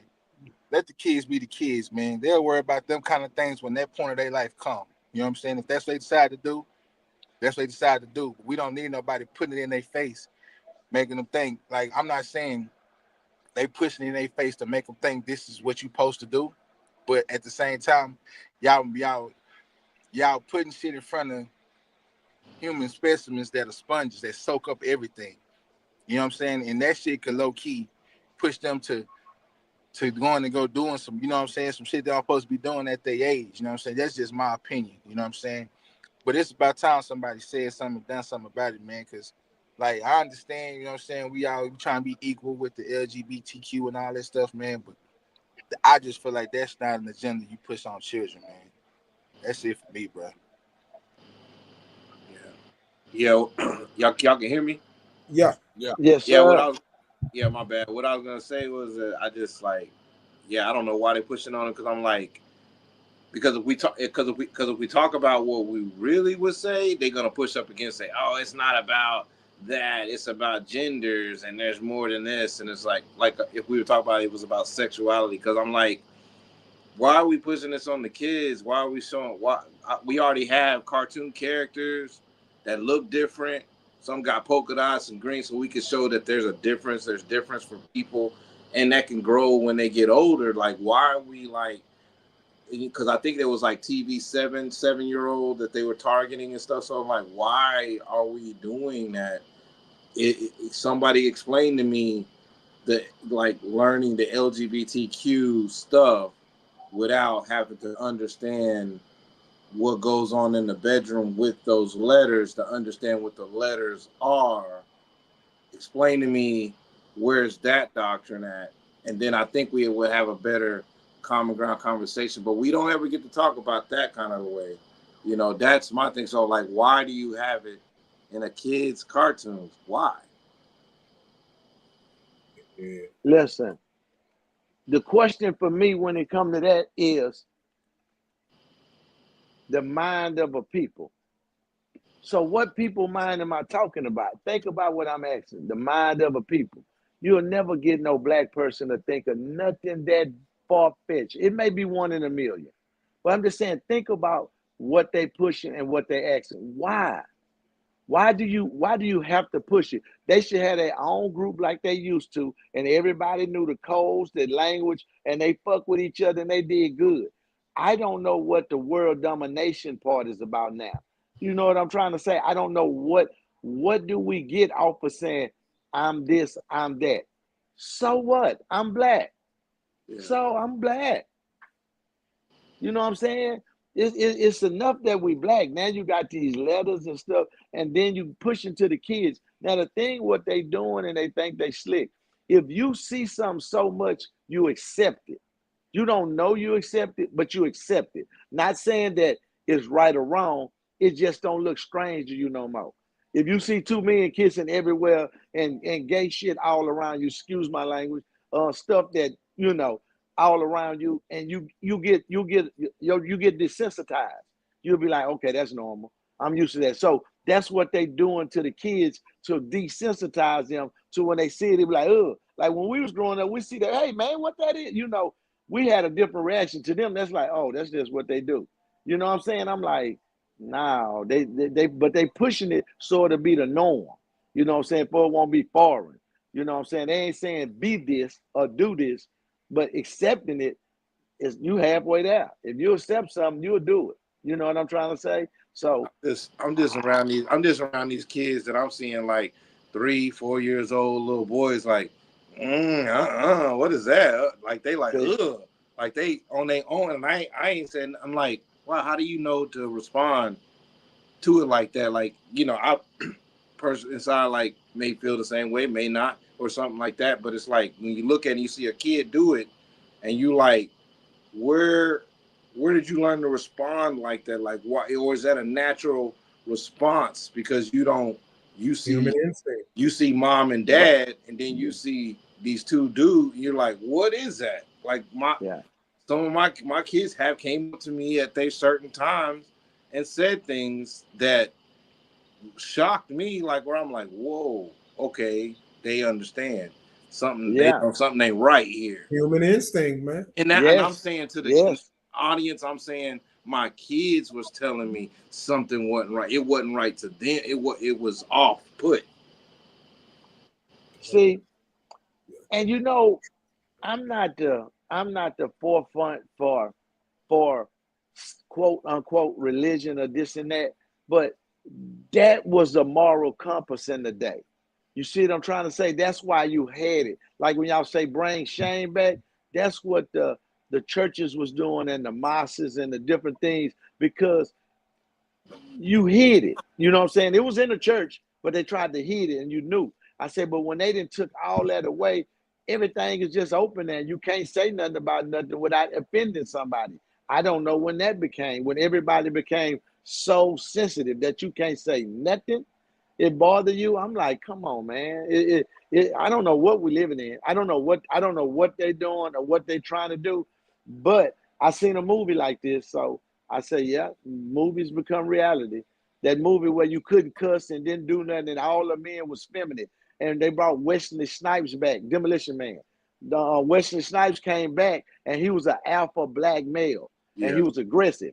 But everybody else was monotone, wore the little smocks, and it was they're showing you the world. You couldn't curse. Him and Sylvester Stallone was they was too like from the old school, and they were just showing you what way the world was going. And the people that didn't live like that was underground.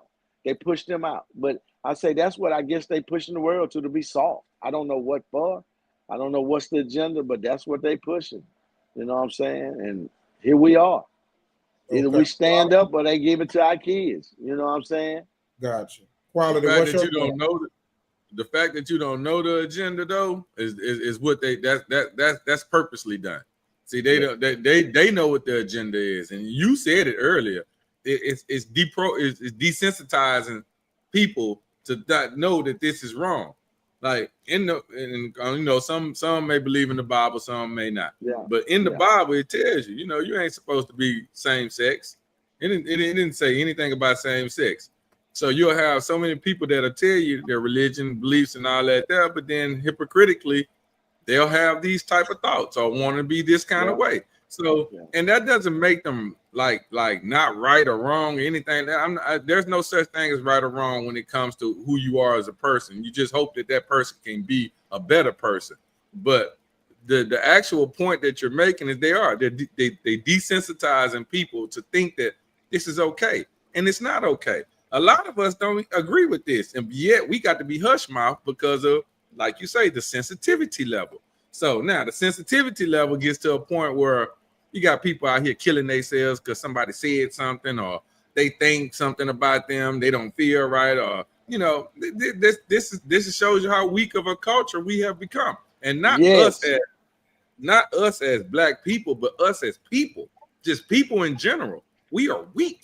We are weak. The more we be here, the weaker we get because we let things like that control us. Back in the day, do y'all realize how much shit was? Do y'all know how many African booty scratchers I've been called in my lifetime? As a kid, African booty scratch. I mean, y'all wouldn't believe all the black jokes I used to have to fight because of me being light skinned. So. Right. Yeah. I call quality that to this. I call quality that to this day.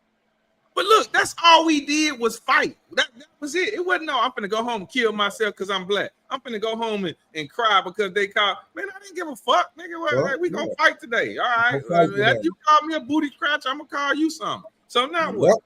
This was the day and time that we were in. And we didn't care. It didn't hurt us. It didn't make us cry. It didn't make us want to go, commit suicide. So quality. You said some key, right? And that's the beauty of beauty of balance. we might have gotten called that, but you know what also existed back then that now you that you get punished for? These hands. Inflicting the consequences. Mm-hmm. They might have called you that, but it was consequences. It was consequences that came They with might it. have called me light skin, but it was consequences. Yeah. Now, Hey, you can't even it should have come. No, you can't. It's a no. hey, look, hey, two things, bro. First off, the consequence, old fat ass nigga. I'm gonna show you how fat these hands is, bitch ass. That's one. First of all, second of all, hey man, and I don't know if y'all peep it, but I see it a lot. Like I deal with it, like personally myself. It's so many people nowadays. If something ain't going right in their life or something ain't that, my mental health. Man, what the fuck is mental health? What is we that? didn't know what the fuck that was back when I was growing up. No. Hold on. Wait a minute. We knew what it was, but guess what? Before 1968, before 82, they had a place for them motherfuckers. Mm-hmm. It was called the asylum. Black folks goddamn right. Got they motherfucking hands and they shit like when this. Ronald Reagan bitch ass inflicted that fake ass war on drugs, which was a war on niggas, guess what he did? He shut down all asylums. Also, remember this: that same presidency. Guess what else changed?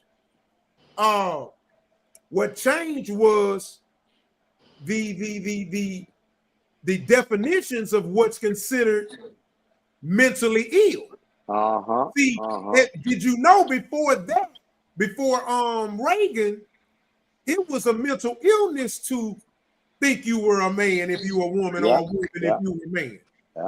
They will put your ass in an asylum if you push the narrative too far. Yeah. So if you was a gay man, you still better act like a man. If you was a gay woman, you better act like a woman. Because the minute you walk around and come outside and try to go around talking about he, she, and they, him, they gonna hem your ass up. They gonna hem your ass up, bro. I ain't seen a straight jacket in years. I remember they used to put a straight jacket on them. Right now, you get the treatment, they gonna strap your ass. Okay, I'm telling you. Right now, they just they so desperate. They hijacking cultures, they hijacking things. Like for example, I am definitely understanding of my culture, Native American, indigenous people. I am definitely understanding of it. Even got a good sound understanding of African cultures and ancient African culture, all of that. And this two-spirit thing, I want y'all to hear me loud and clear. That has nothing to do with y'all. Now, if you are claiming that you are a trans person or whatever, but your soul has a two-spirit where you know you're a human and you know you have some sort of maybe spirit, animal, or element or being or something like that, I get that. But that does not mean that you get to go cherry pick through my history and say that there was this culture of tribe of trans, gay, or whatever different people, and they called them two spirits. That's not what that is. I've been in so many damn intellectual conversations with that brought up Nate and the whole weight, and I researched it. It goes back to 1991.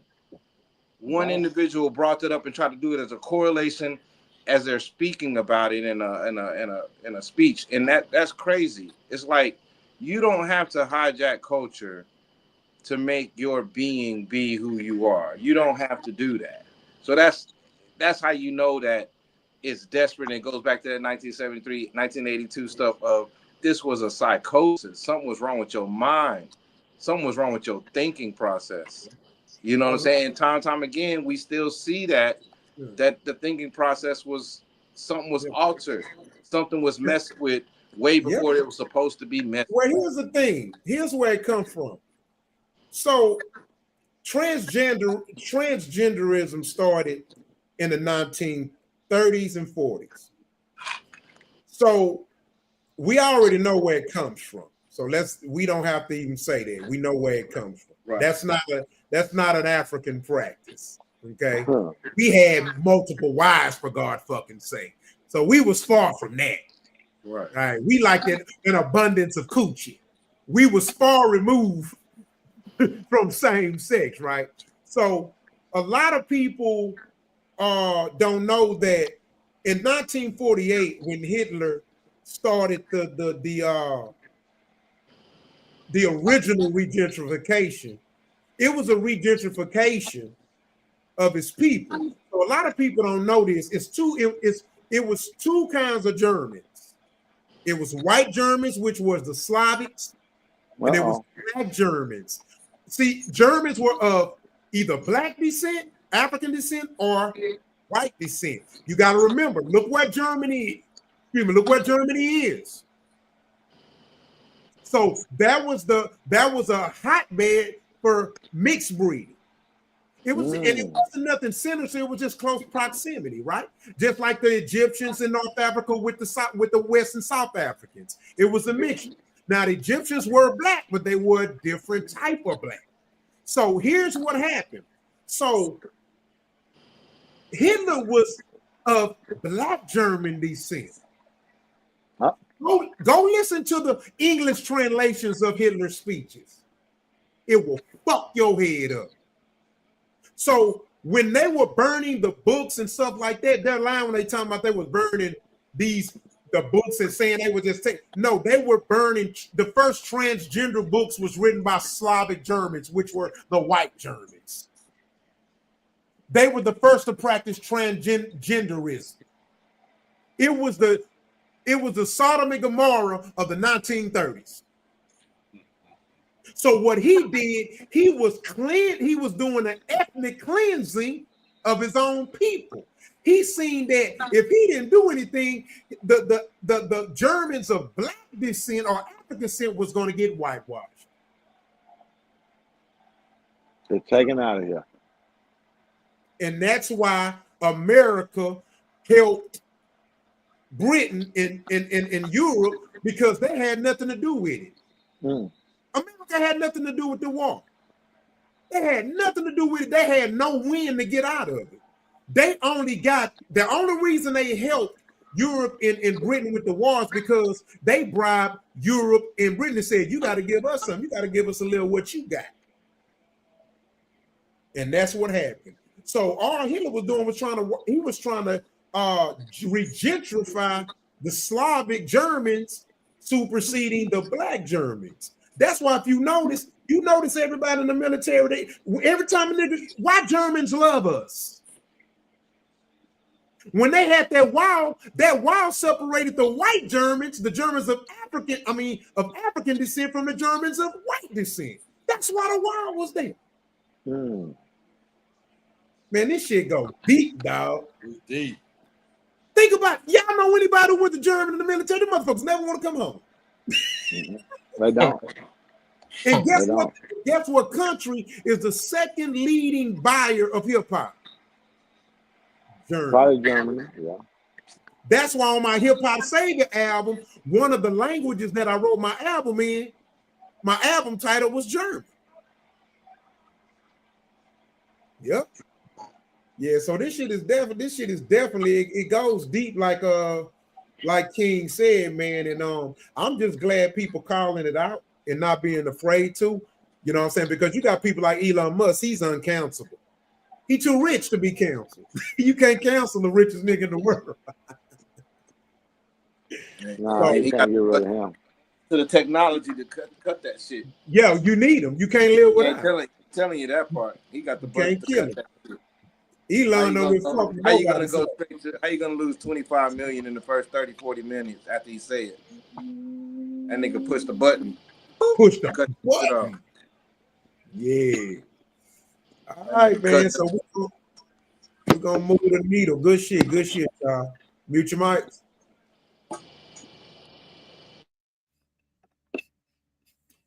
So this trend, oh Lord, forgive me. I might. This streamer goes off on YNs. Check them out. Streaming shit comparable to the streets. Y'all hype as shit, y'all in the streets. Shut the fuck up.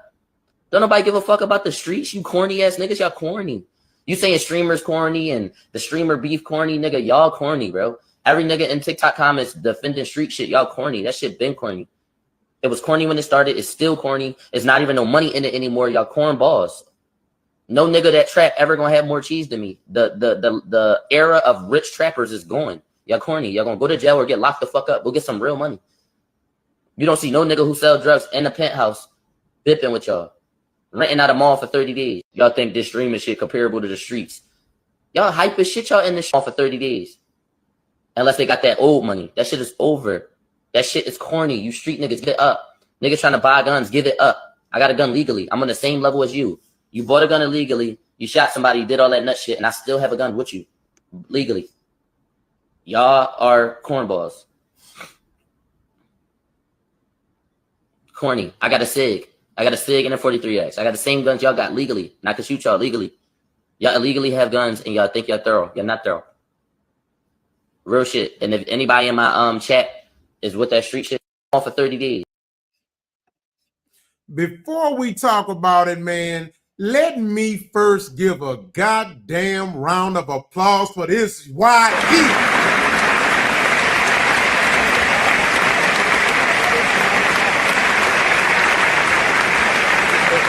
niggas are corny.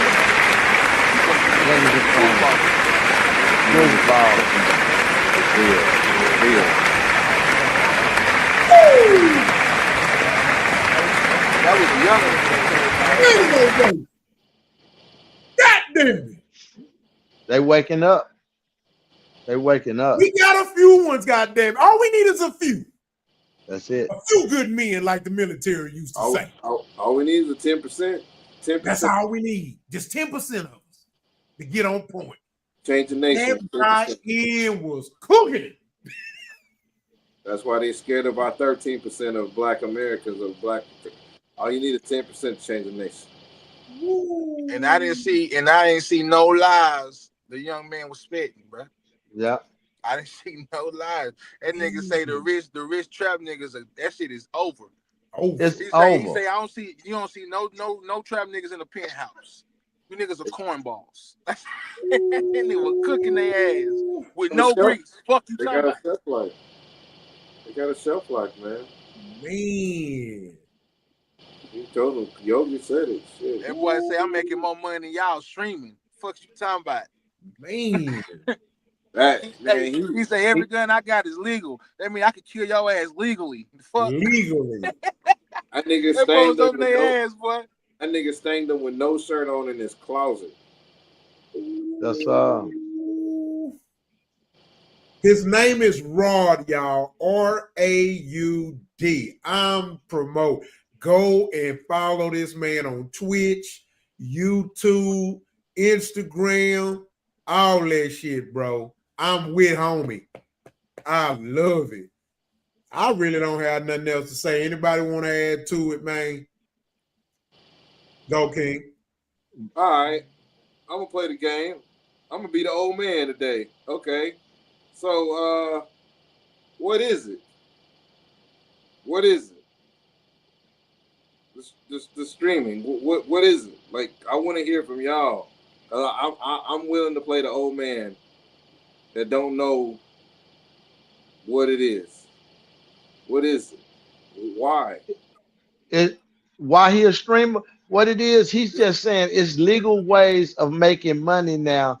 Besides talking about you're a drug dealer and this, that, and other. He letting you know that the era of the drug dealer is over. He letting you know that shit corny. We out here getting money. So that's what he's just just putting in the face of people that, you know, hey. No, I'm asking us as men on the panel. I'm asking us as like streaming. Like, what is it? Why is it? What, you know, what is it? You know what I'm saying? Like, they just on the video, 24 hours, no filter. Yes, what it is though, they're like people like reality. People like reality. We got.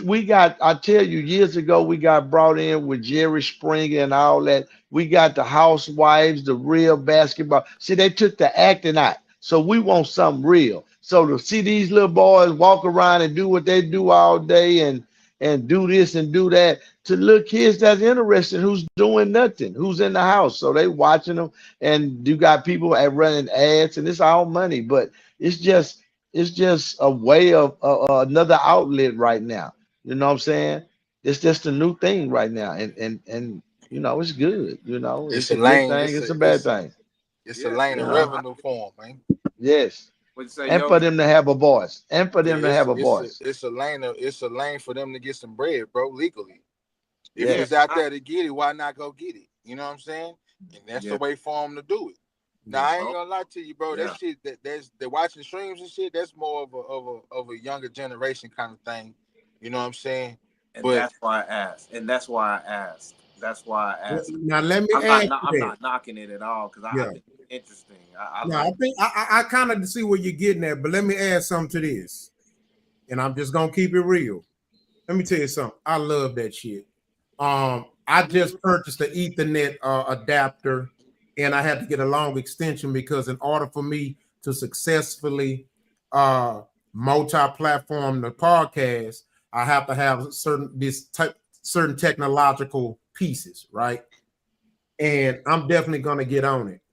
Now, as with everything, when it comes to black folks, it's a blessing and a curse. Now, the curse part is what concerns me the most. Here's why.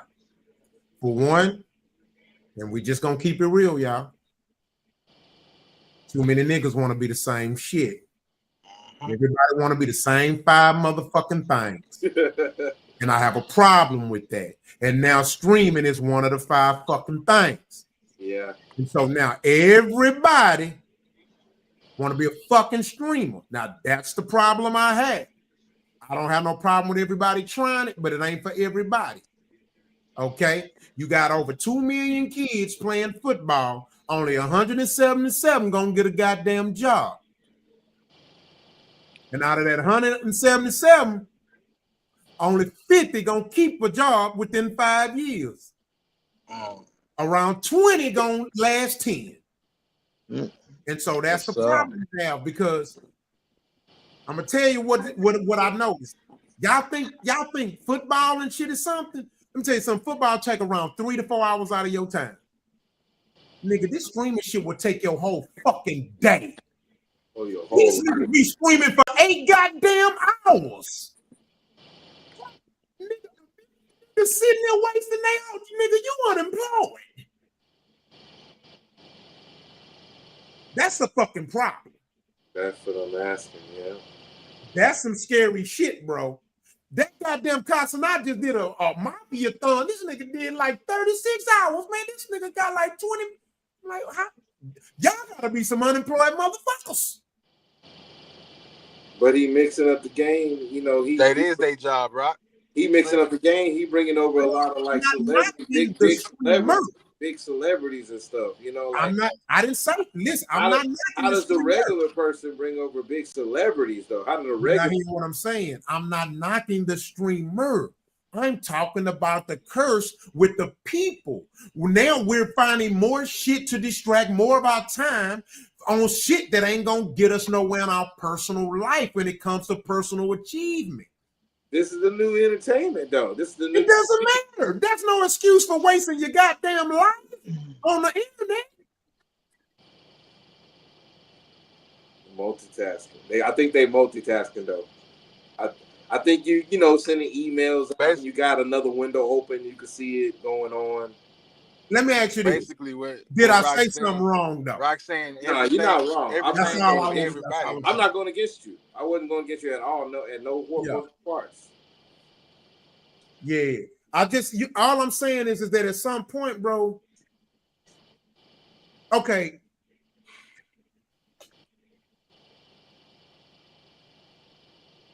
AI taking over. Yes. Shit, yeah. Jobs are steady losing by the day. The average African American can't read. The average African American can't read above the 6th grade level. Most of us on a Democratic plantation.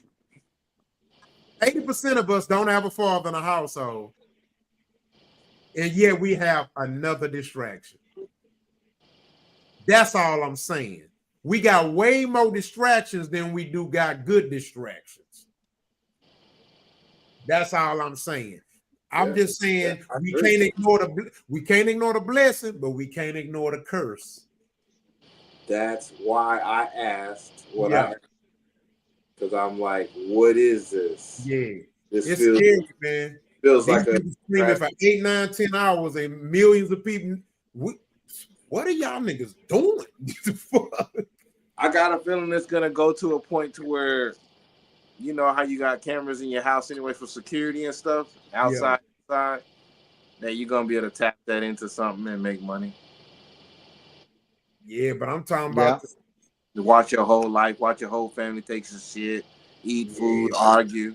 But that's the thing. That's still a minimal thing. You know, like I say, what people fail to realize is that YouTube only giving so many people deals. Their company, their business, they plan ahead. So they already know how many deals are allotted for popular streamers or YouTubers. It's a business. That's how you know it. Yeah. Ain't no business finna just be throwing money out. No. How many? Okay, what's the budget this year? Okay, we're gonna give this many streamers some deals, some millions this year. That's it. The NFL, they understand it. We only hiring 177 motherfuckers. Okay. That's it. That's it. So niggas better go to plumbing school and take out niggas better go do some get a trade. Get a trade. Go to barber school. Well, his barber's making $200K a year. Like Rich Blackman say, they goddamn on TV now. They I'm thinking about it. Shit, I got a pair of clips. Man, I'm trying to tell you. So we're gonna segue this post, and I'm gonna hit y'all with a good question, right? So the question is gonna be more the topic of the conversation with this one, but again, you know, you spill. We know everybody gonna speak our mind on this motherfucker. So goddamn right. Mute your mics. Like and subscribe, y'all. Mute your mics.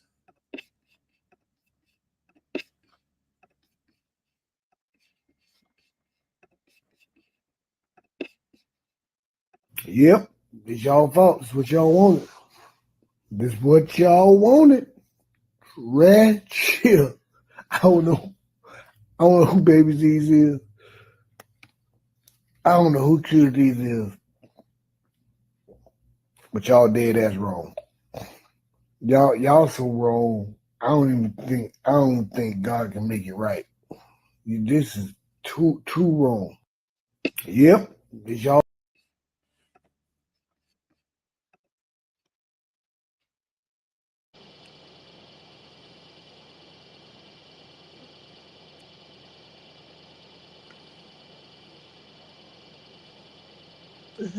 I damn near want to cry. I ain't lying. I damn near want to cry. Listen, let me tell you something. These goddamn women are the motherfucking troll. I ain't lying to you. The other day, I'm in fucking Chicken Plus, man. I never forget this, man. I promise to God this almost happened. I ain't never put my hands on a woman in years. I was finna beat this girl up. I promise y'all. She got in the truck. She was riding with a guy, y'all. Quick story. She was sitting there. I swear on I promise on everything I love. This girl was watching her phone so much. Her little boy was playing with the steering wheel. He hit the gear and the truck flew in the middle of wayside. Everybody in the side of Chicken Plus running outside. You know this girl say, "What y'all running for?" She on the other side of wayside. She don't even know it because she was with her phone. When she saw that, and we say your son must have hit it, and the dude was getting his truck and crunk it up. I promise on everything I love. This girl balled her fist up and beat that little boy and kicked him. And she looked at us and said, "What y'all looking at?" I say, "Bitch, I'll beat your motherfucking ass. You come in here. I swear if you get out that truck, I'm gonna beat you up." She beat that little boy so bad. My homeboy Mooku was on here. He was with me. He could bear witness. I was in tears because she beat that little boy, and the man she was with, he walked in and say, she beating that little boy like it's his fault because her head was in that phone. I'm like, bitch ass nigga, why you ain't stopping her? That's a little boy. He gonna grow up. You letting her just beat the fuck out of him. They just let these women do whatever they want with these kids and don't give a fuck. All women ain't like that, but I swear I just she beat that little boy. I'm telling you, she beat that little boy so bad that man had to get a towel and had blood on it and threw that bitch in the trash. I said, man, y'all ought to call the law. It was an old lady, and I said, y'all ought to call the law when she beating this little boy. She kept beating him. Ask Mook. Mook said, you really mad? I said, man, I'm finna go out to this car and beat this bitch up. For real. Because nobody was doing nothing. And that little boy didn't deserve the way he was getting. She beat the shit out of that little boy in the truck. She started kicking at him and everything. I say, this hoe ain't shit. This somebody's mama. But, you know, hey, here we are. Here we are. That's what you get. You know, I'm just saying. For real. And I don't advocate beating women, but oh my Lord. Quality, what's your thoughts? This was so sickening, y'all, because it's like it's what we talked about earlier about how they pushing this agenda. And now these kids look like they wasn't nothing they barely just learned how to walk. And all of a sudden now you got them walking like that and in the dang on dressing. Oh man, that's so fucking sickening. It's ridiculous, man. And then of course the next question gonna be, where are the fathers? Where the fathers at? Because let me go and hit y'all with the question. I actually meant to ask y'all a question first before we open the conversation, but I was so fucking disgusted, man. It just it does something to me. It really fucks with my heart, bro, when I see it. So I kind of couldn't get the question out. So the topic of the conversation is, who's more at fault for this? The absent father or the single mama? First, you go answer, Quality. I'm gonna say the single mother. All right, King. Who you think is more at fault for this? The absent father or the single mother? I have to say the single mother. I don't know what the dad ain't there for. I don't know. We don't know the reason for why the daddy not there. Go ahead. Yeah, we don't. It don't matter why. Big Yo. I'm gonna say the absent father. Okay. Rich Blackman, do you think it's more of the absent father fault or a single mother? God damn. Much as I want to say to mama, accountability. I'm Yogi. I'm gonna go there with you, Yogi. I'm gonna ride with you, Yogi. All right. So the father. I'm gonna say the father, man. Cool. Where you at, Rock? Where you at? We agree. Where you at, Rock? But it's clearly the single mom. Yeah, you're right. I'm just riding with Yogi. You're right. Here's the thing. Remember, we don't know why the father's absent. We don't know. Exactly. Right? Exactly. So what I have to go against is what I don't know and what I know. And what I know. See, I know they with the mama. So that's all I need to go off of. That's the reason why it's really not even a question to ask. Because I know he with the mama. See, I don't know the reason why the father ain't there. Could it be something that she don't want him there? She probably not letting him be there. She not allowing him to be there. We don't know all that. Yeah, Can I speak for me? Can I speak for me and Yogi right now? No, he might have just be a deadbeat fucked and left. I get it. But my whole thing is, I have to look at it. I don't think that he would have allowed that if he was there. That's what I'm getting at, Rock. That's what I'm finna say. Me and Yogi part is like, if I had a son, which I do have a son like that, I'm gonna do all I can to deter that or help with that situation. Especially, I ain't finna let his mama do him like that at no little boy. This is what I'm saying. So I'm saying, as a father, I am. That bitch gonna have problems out of me. You know what I'm saying? But I'm just saying, Go ahead, Yogi. Go ahead, Yogi. First of all, I ain't no wrong. I'm on your side. I'm just saying, as a father, I feel I he should have been there and not let him do a little boy like that. And see, you can say the absent father too, because man, I don't give a fuck what the situation is for me and the mama. You're not finna keep me away from my child, bro. Okay. You're not finna keep me away from my child, bro. So that's accountability on the father's part too. You letting her do that shit. If the man, you gotta man, that's your kid. You gotta fight to be there for your kid, man. Because we got shit like this going. Man, I was disgusted watching that shit, bro. That's why I'm just in here shaking my head at the shit, bro. Because that, like, what the fuck are we doing here? Yeah. Yes.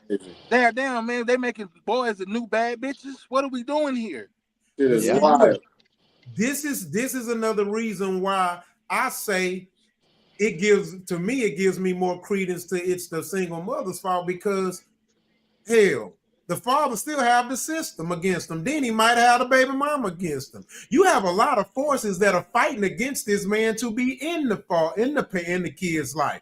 I'm not. You're absolutely right. Him not to, but look at the forces. So when you think about the forces against him and the influence that the forces give the mama to have the power over him, man, but that's an excuse. That's a hard battle to win, man. But that's an excuse, though. And let's address this.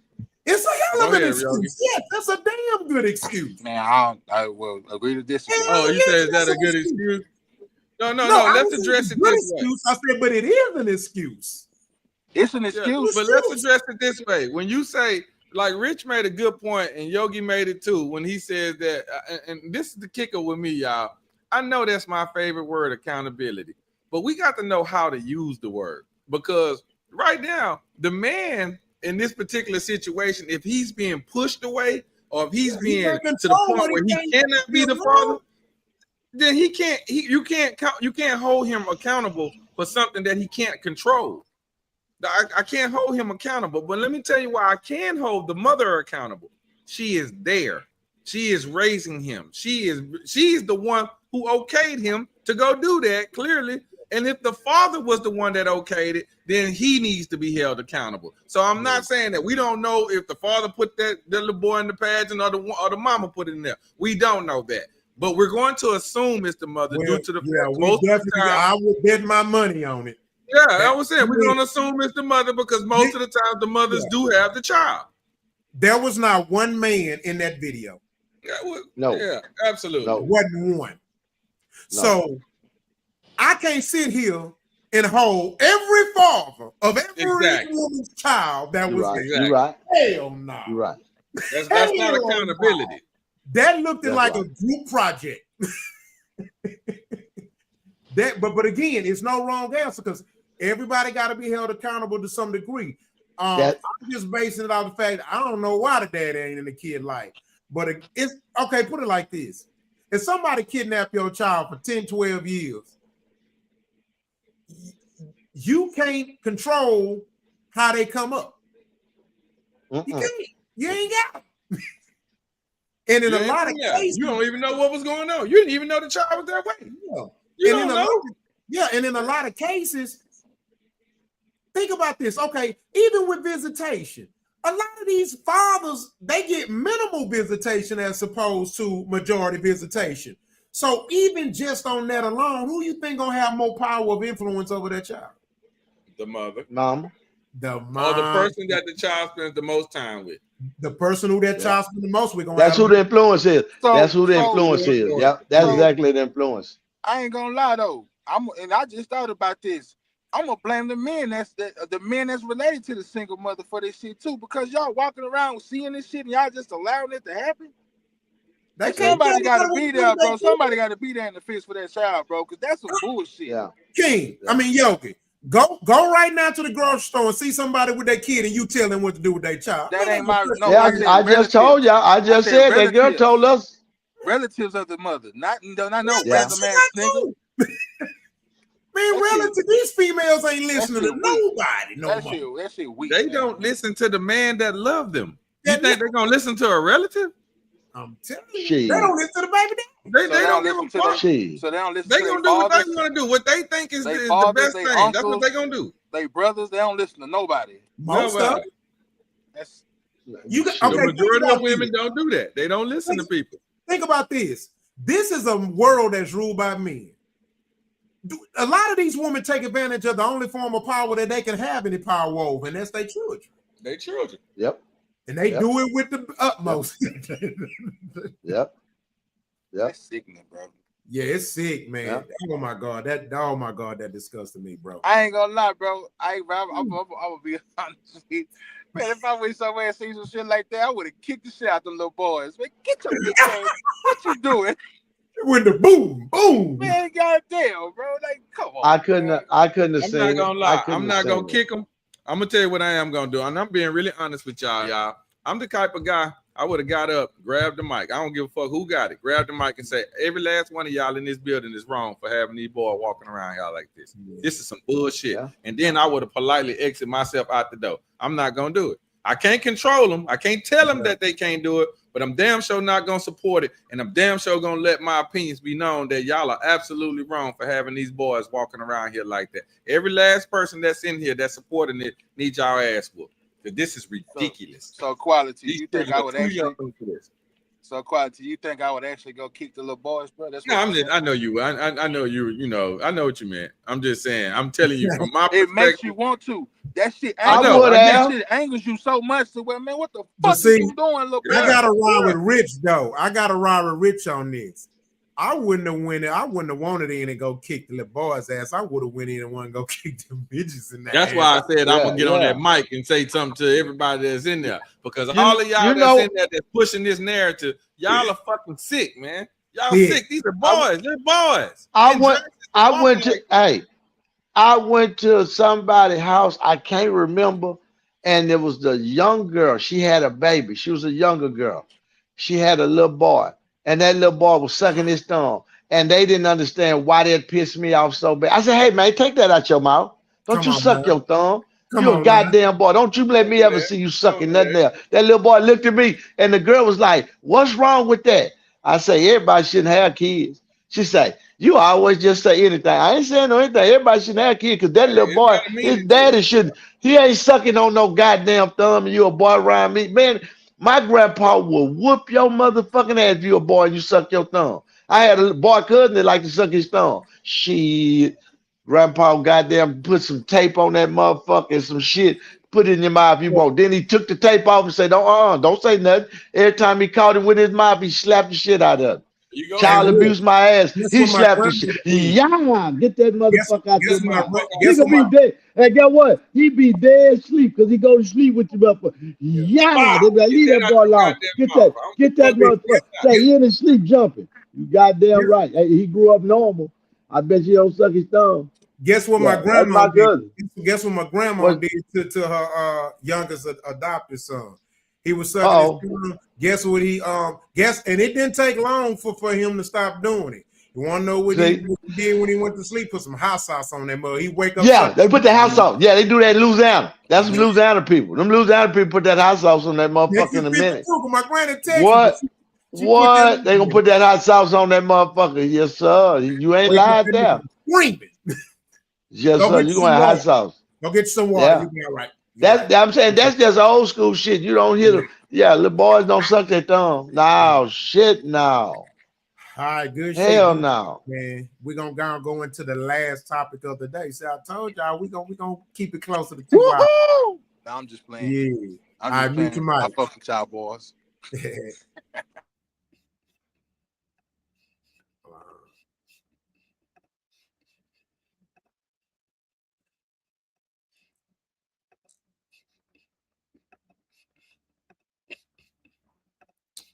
All right. So just adding context to it. So this is about George Floyd's family. For those that don't know, George Floyd was a victim of police brutality during the COVID. He's out of Houston, Texas, but he was murdered or killed by Minnesota police. After that, they were convicted. They did get sentenced to some years in prison. I don't remember the exact amount of years. They awarded the daughter $20 million that goes into a trust account that's hers when she turns 18. And they also awarded the sister and the brother, they got like 20 mil apiece. Well, in just under 5 years, George Floyd's family has received nearly 50 million in settlements and donations And a couple of weeks ago, they applied for public assistance, listing under $2,200 in assets. Now, before we speak, let me add context to the conversation. I get when I'm in Houston, I get my hair cut, and when I lived in Houston, I get my hair cut at my friend. I'm not gonna say his name. I'm not gonna say the name of the barbershop, but it's an Humble, which is Houston technically. And one of the barbers is closely related to the family. And I remember getting the update, and I remember just 1 year after the sister got it, I'll tell you what he told me. She done spent half of it. Now, this is not allegedly, it was shown. I know people in Third Ward, and I was getting the calls, and they were talking about it. My god brother Floss lives in Third Ward. Some call him Kev. He saw it with his own eyes. I know a ton. I am closely related to a lot of people in Third Ward who are in the trenches, in the streets, people who know his people, went to school with his people, and all that, because he's from Third Ward. And they were buying Benzes, Bentleys, hitting the club. They want some big meat shit. So I knew then, and people knew then, this was going to be an ugly ending. Thank God that Floyd made sure that he paid for the lawyer to make sure that there was some he was trustworthy. So Floyd paid for the lawyer to make sure that those funds are allocated and put in a way where it's won't get taxed and it can be safe. And he protected the daughter. So the daughter is able to get so much when she's 21. No, she gets so many million when she's 18, and then she gets so many when she's 21, and then she get the rest of it when she's, I think, 25 or 30. That was beautiful, because you got to give people, kids, room to bump their head. So she's going to be the only one who going to be able to survive, fucking up a bag. But man, how do you blow through 50 mil? Man? That's some nigga shit. Crack. That's some nigga I wish shit I was right they there, dope, bro. man. Shit, I wish I was out there dope, man. I got back in the game for that. I know. No. I'm believing this nigga what he's saying, because that's some crackhead shit to blow through that much money at one time, man. You ain't know these niggas do crackhead shit now. That's the new thing. It's cool to trick. It's cool to go spend $1,000 on a fucking section. That's some nigga shit. Yeah, they might do 10,000. Think about it. They might do 10,000 every night at the strip club. You never know. Say, because I know that money started when that Black Lives Matter shit jumped up and they had the brother and them to come speak. I noticed their cars had changed. All them niggas had Rolls Royces and Bentleys. I remember that. I said, God damn, them niggas that came up quick. I was seeing this. Like, let me say this though. As black people, we are not financially ready or capable to handle that amount of money because we don't plan. No, I'm just saying, I'm not saying everybody, Rock. I'm just saying, think about it. The average person is not prepared to get no $20 million and have a plan of what to do with it. I'm saying, hold on, Rich. Niggas is not ready to get that kind of money. Niggas. I'm not saying we not ready. I said prepared to handle that. It's a lot come with it. Your taxes, where you live, how you do this, how you allocate. See, if you plan and you have, well, I need this much to live off of, it's gonna take this, and you plan the money out, yes, you got a plan for it. You're gonna invest this much, do that. But when you get a bunch of money and you have no plan, it's like a lick. I hustle. When I hit a lick, that's money I wasn't looking to get. It could be 20,000. I fuck it out because I feel it's just a lick. It was money, but I wasn't thinking because I wasn't prepared to say, oh, I'm finna get 20,000. Let me go buy some land. Like right now, I think of shit like that. Let me go buy another food truck. Let me invest in this because my mind different. I'm just saying, so it takes. But listen to what you say. I gotta go back. I gotta push back with King. Me and King. How long Go ahead. keep making excuses to being financially ignorant? We can. I know. Over. It's but over. You know what, Rock? Hold on. Let me speak. Let me cook real quick. Okay, go. Cook. I pay $20 for ChatGPT Plus. Do you know the app itself is free? Do you know it will create a business plan fucking for you? Yeah. This is the age. We have no more excuses, Rich. We don't. Yeah. I'm not giving no excuses. Nothing but 225 that me and Big Yoga was talking 2 weeks ago. I just said this to my brother, man. We had a whole conversation about how to make the move. Because Big Yogi got some shit, bro. It's a choice, bro. It's a choice, dog. Rich, even if you're right, Rich, right? Because you are right. I'm not saying you're wrong. But when you got 20 million, you got enough money to fuck out and get financially responsible. Shit. Hey, look, man. You know what I'm saying? I don't push this narrative about myself. But back in my days, I did a little 1-2, right? Yeah. But during that time, I was doing the 1-2 that anyway. Every time I get a pack, I'm busting shit down. This is for sale. This is for smoke. That's how you gotta do with money. That's how you gotta do blow. This is to invest. Invest. You know what I'm saying?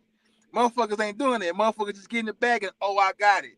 Then Rolls Royces and Benzes. Then, man, I heard something back when I was younger, man. If the government gave every black person money, Cadillac would be the richest dealership running. Yeah. Listen. And they was. Remember when they was doing them little PPP loans? You saw what they did with the money. That's just what it is. We have no financial responsibility. That's not an excuse. The wording. No, I'm not making an excuse. I say we don't, because you see it. The athletes go broke, the entertainers go broke, the regular people go broke. Rich, they don't go broke because they don't have the financial literacy. They go broke because they're choosing what they want to do with their money. These are fucking grown fucking adults, dog. I'm with you. I'm with you. But if nobody showed you that that's why they listen. We acting like these motherfucking people's in Sugarland or somewhere. Them motherfuckers were in the CUNY homes in Third Wall. They was in the projects, man. What you think when you sprinkle some money on some people? I don't know if we want to treat adults like kids or adults, depending on the topic. Like No. I'm treating them like adults. I'm just saying that these people was in Third Wall. In the projects at their age. These older people was still living off of government assistance, and you gave them $20 million. What plan they had? They were still getting food stamps. What plan could they have for $20 million? Let me talk. Most white people are poor too, right? Exactly. I'm not tripping on that. I'm saying they don't get 20 million. I'm talking about the people. I'm strictly talking about the people, George Floyd and them people that we talking about. They got the money, and I'm saying they. But it's no excuse. Oh, no. I'm sorry. No. I'm talking about them. I'm saying they're not financial literacy. I'm saying because everybody's not thinking they're going to get $20 million tomorrow. And they don't have a plan for that. That's a lot of money. That's like hitting the lottery. The lottery people go broke. Rich, I think easy though. I think Rich is winning this one. It's easy. Nah, that's not no excuse, King. It's easy, bro. It's not an excuse. It's not an excuse. It's a fact. No, Rich. It's a fact. No, Rich. It's easy. No, it's easy to be broke. It's easy to be broke. It is easy to be broke and get some money. We're not saying that. We got too many. We got too many ways to research any fucking thing we want to research. There is no excuse for a nigga to get money and blow it. You can go investigate and look up shit and research shit to stretch your money, bro. We Google what we want to Google. We Google porn. The best day that can happen. We Google big booty bitches. Nigga, we can go Google it. We can Google big booty bitches. We can't Google how to get in that LLC. But still, we're still granting the place they get the best grants and get the grants for the nonprofit to teach things. You know what they add in their nonprofit? They got $20 million. No, wait. Let me finish. You know what they add in their nonprofit to get the grant? In the black areas and Latino areas, black and brown areas, financial literacy classes. We can get them too. You're not listening, Rock. It's 1,000 investment bureaus on social media. He's not listening. He's not listening, King. Listen. Let me take a shot at it. Y'all. Okay. For Rock and Yogi, we get what y'all are saying because I agree with what y'all are saying. Yes, we as a people should be accountable for the things that we do as far as what we do. But now let's be very transparent, and I think this is what we're not doing. There are a lot of people that are financial or have some type of financial literacy to where they know what to do with the money, and they still fuck it off. We as people have done this before. You get money and you try to think that, okay, I'm gonna do this, and once you get that, all of a sudden this, and you recognize, oh damn, I ain't got what I thought I had, or I didn't realize that it wasn't as much as I thought I had, or whatever. That's the reason why you have to try to put yourself, how Yogi said, when he was doing that thing he was doing, he put this to the side for him to smoke, he put this to the side for him to sell. Well, why you think you had to do that? Because you know you will fuck up and smoke it off. So that's why you had to do something like this. Now, granted, you were good enough to, or you were intelligent enough to do so, but on the same token, you could have still fucked up because you didn't have a percentage of, okay, 95% of this I'm going to do this with. No one is really like that. And if you are that way, then you probably don't make those type of mistakes. Rich just said it. Athletes sometimes fall in holes like this here, even though they make a lot of money. They don't recognize that money gets taxed, that money gets this, payments got to go here, payments got to go there. All of a sudden now you don't have what you thought you had. So now you got to start mapping out things differently. But you are right, guys. Both of y'all are right. Both sides are right here. That person still has to have accountability for what they're doing with the money. And it's really sad that you do it like that. Let me say this. Let me create the scenario. Athlete, single, whoever the fuck you want to call it, but it's a black person. And they come from shit. White person, Arab, Mexican, same thing. They all come from shit, right?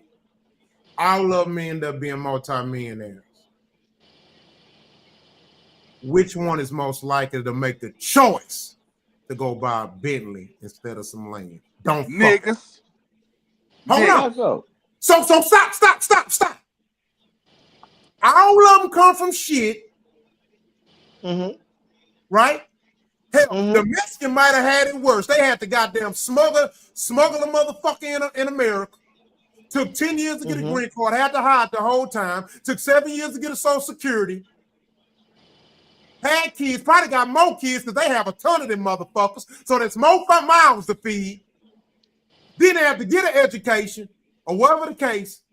But guess what? They had to make the right choice. I'm not saying y'all, but I'm just in a state in the world where the people who making the most excuses for their choices is niggas.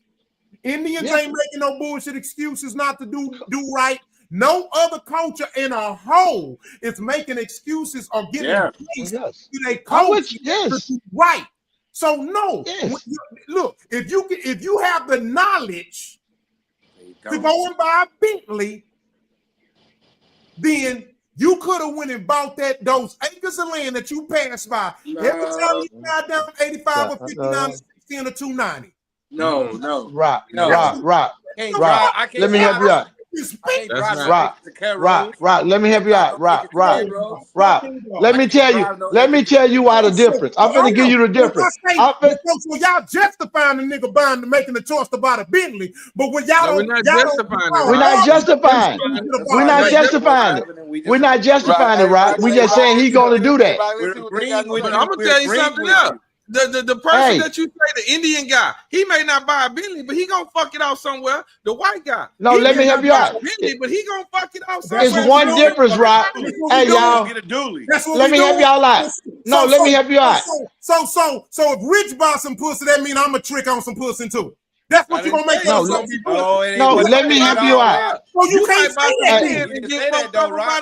He didn't say You that. can't say that. Hey, let me tell y'all something.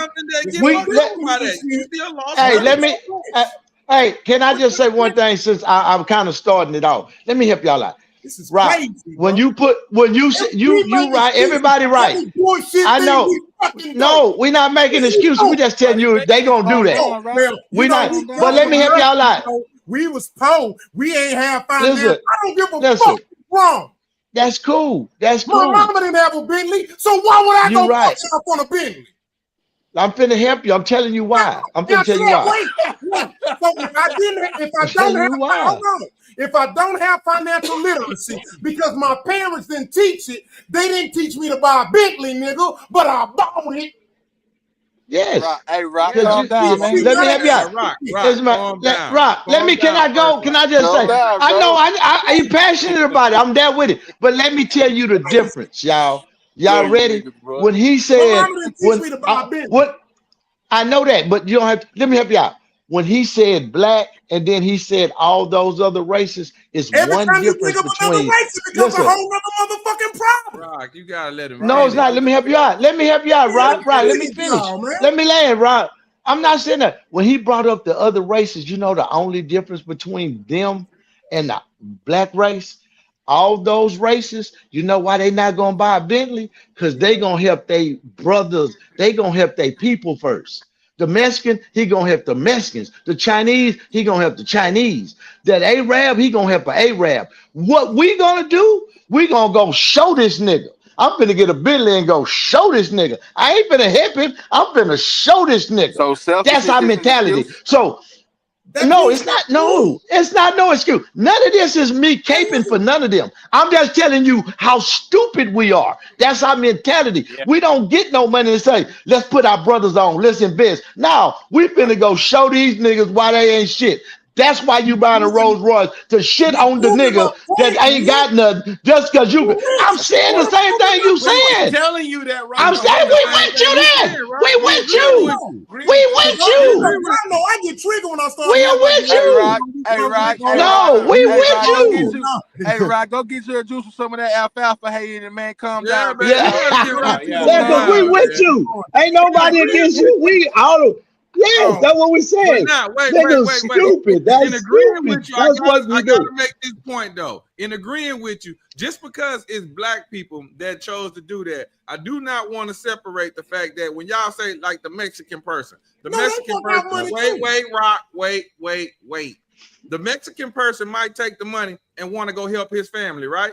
Well, that cost him. Regardless of what y'all think, that cost him. Now, what the family do after that, that's on them. That's on them. That still cost him money, which means a piece of that money that he got has now went over there. It's gonna do something with the money. It don't matter if you're black, white, purple, orange, green, on. It don't matter. Exactly. It's gonna do something with the money. All I'm saying is, let's be real. The conversation started linking into about what we didn't have and what we wasn't taught. Man, that's the only reason why I went there. All I'm saying is, I'm sorry, bro.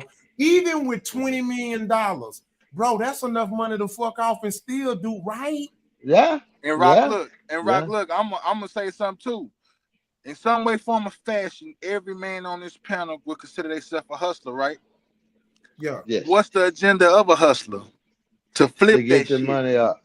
Flip that shit. Make that shit. Flip that shit. Money is the same fucking way. If we just tie the shit, man, everything is a fucking hustle nowadays. Everything is a part of a fucking hustle, any way, form, or fashion. $20 million, I'm finna flip that, make that 40. Bro. Now, if I was a Bentley kind of nigga, hold on, Rich. Now, if I was a Bentley kind of nigga, now I didn't put myself in a position to get 10 Bentleys. All my people got one. Man. Niggas don't think like that, though. Niggas are selfish. Because, Rich, you right. Niggas gonna go do shit because they want to be flashy and show that nigga, I got it, you don't. But then the mentality of a nigga, now you became a walking fucking lick. You're a target. Yep. But then they gonna lose the car because they can't pay for it. Bro, if you just spent $1 million a year, it would take you 20 years to spend $20 million. Do you know what you said though, Rob? You said this once before.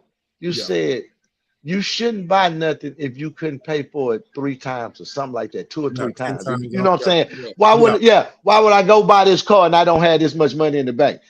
That resonated. I said that's a hell of a thing. I heard that before, but when you said it, it stayed on me this time. And I was saying we don't even have that much common sense as a people to know little things like that. You know what I'm saying? So when it comes to spending, listen, I'm just telling you, we stupid with money. We dumb. And I'm part of it. Listen to me. I'm not gonna lie to you. $20 million. I'm going to do fuck shit. I'm not lying to you. Now at the end, when I'm about to fuck it all off, then I will become the best businessman in the world. You understand? But now, but in the back part, in the first part, I didn't what? Listen, I ain't gonna lie, 20 million. And that's just because I'm been telling you the truth. I must say I won't do the right shit. Hey, look, I ain't gonna do nothing like that. But I'm gonna do. Listen, I'm not gonna do nothing like that. But I'm gonna do something like that. That's what I'm gonna do. Hey, look, man, 20 million, man, Quasi going to have a wow. What you talking about? See, y'all wait. Watch. I ain't buying no Bentley. Yes, I'm cool with a vehicle, man. Hey, no, listen. I told some niggas the other day while they was looking at the niggas' cars. I said, you know how my dreams are, y'all, and I'm gonna share this with y'all. Just some real shit. And them niggas just was like, damn. I said, you know what you dream of buying cars? I don't. And he was like, why you want a car? I said, you know what I want? I want to buy a nigga to drive me around while I sit in the back seat of the car now. I don't want to drive shit. I want to sit in the back seat. Well, you niggas talking about getting the car to drive. I'm trying to figure out how to get in the back seat and get a nigga up here to drive me around while I do whatever I need to do. I say that's the difference. To be a nigga? You trying to get a car. I'm trying to get a nigga to drive a car for me. I said, that's where we at. Well, how can we fit in the same category? Hey, nah, Rich, don't go over the quality. Does it have to be a nigga, Rich? Hey. Huh? If you get 20 million, what you gonna give me? You go broke. Yeah, y'all talking about buying cars. I'm trying to get a nigga to drive me. Yeah, I'm trying to buy that 20 mil quick. Yeah, what? I'm buying me a driver. I need somebody driving me. See what I'm talking about, YouTubers? Don't fuck up getting drivers. Rich finna show you how to fuck. But now I'm gonna tell you about me. I'm a hustler. I'm gonna be trying to make. I'm trying out the muscle. I'm trying to flip the money. But I always know this. There's one rule when you get money. Every dollar you make is somebody trying to take 2 from you. I learned that from a businessman. He said every $1 you make, somebody trying to take 2 from you. This nigga so it's always somebody at you. He gonna turn. I'm just saying. Let me hit you. Let me hit you with some golden balls here, Rich. Okay. Go ahead. Come on with it, brother. You get $20 million. And you say you're gonna fuck off some of it first, and then you're gonna turn into a hell yeah. Yes. You've lost the money. You've lost the money already. Back and stop. You've lost the money. Let me finish, Rock. Let me get him. You've lost the money already, Rich. Now let me show you. Now let me show you what you should do. I'm finna help you. With $20 million, yes, you should put 19 million of it up. That's gone. Yeah. That's not even for me no more. That's me now building something else for my long-term longevity. Now that 1 million that I kept, I'm gonna let you play with that, Rich. You go do whatever you want with it. You can go buy, you splurge, you go hit the club, whatever, all that. Yeah. Bang, bang, bang, baby. You do all that, okay? You go do all that. Me, I'm gonna take that 1 million and I'm gonna try to build a business off of just that.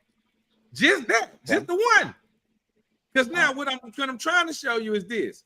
If I take that 1 million and I build something with it, then I can go do the club thing that you talking about doing. I can do that for the rest of my life. Not this one time, not this one opportunity, not this 1 year, not this couple of years. I do that for the rest of my fucking life because I made money I let money make money for me. You gotta have mad. Do you understand that I understand all that, and I'm gonna go at that just like you saying. That's gonna be my plan. Nigga, But soon as I look and I see I got that money, if y'all ever saw All About the Benjamins when they looked and saw them numbers on that ticket and got to jumping in that bed, that's all I'm gonna recreate. That's it. That's all. I'm telling you. Now, What? let me tell you what I would Listen. do Nigga with for my real, 20 Rich. million. Let me tell you what I'm not lying. I'm gonna do it. I ain't mad Come at on, you. Rock. Be honest. Yeah. Let me tell you what I'm gonna do with my 20 Yeah, million. that's what I'm talking about. First of all, let me say this Real before rich. I tell you what I'm gonna do with my 20 million. I know what it's like to have nothing. Nothing. Yeah. Now, let me cook. Let me cook. Let me cook. I know what it's like to have. I will never forget what it's like to not have a car. I will never forget what it's like to have lived in my truck for a month and a half in the winter. I will never forget knowing what it's like to see me and my child's mama spend $5 a day to buy dinner, rice, beans, and beef sausage to make beanie weenies and shit. I will never forget what it's like to have been under the click clank and eat soups. I will never forget that. I will never forget the Christmas that I cried because I couldn't get my children something, even though I didn't celebrate it, but I still couldn't get them presents or nothing or whatever. And I watched my child mama love me so much, she still put my name on the presents with her name. That type of shit is why I'm frugal to this day, which is why, man, I can't even tell you how much money come out of my check just on multiple life insurance policies, all kind of insurance, health insurance programs, everything, all this shit, right? Then I got outside policies, right? Then I pay my child support without paying child support. I don't need the white man to make me pay child support. I pay my own child support, right? My point is this. With me knowing what I know now, if I was to get 20 million, I would only keep $1 million. You know what I would do with that 19 million? Set up a trust fund, set up an LLC to put it in there, make it an irrevocable trust, and put all my money in there, and it become my own bank tax-free. And every business I start, and almost every property or product I buy is gonna be under my company, and it's gonna be a tax write-off. I'm gonna even build my gym. I'm gonna make that a 501c, and I'm gonna let my money recycle itself. I'm gonna become my own Federal Reserve legally. And so whatever I invest in, whether it win or lose, I know it won't hurt me or it won't knock me down. Also, keep in mind, a lot of people don't know loans are backed by collateral. If I got 18, 19 million in the bank, I ain't got to spend a dime of my motherfucking money to start a goddamn thing. I go to the bank and say, hey, you become your own bank. Once you do that revocable, when you become a revocable trust and you got that much money, you your own bank. You are your own bank. I ain't even got to use my money to invest in my business. Shit. I don't you make your own fake credit. On it. My interest gonna be low as hell. I got 18 million in the bank. My interest gonna be less than 1%.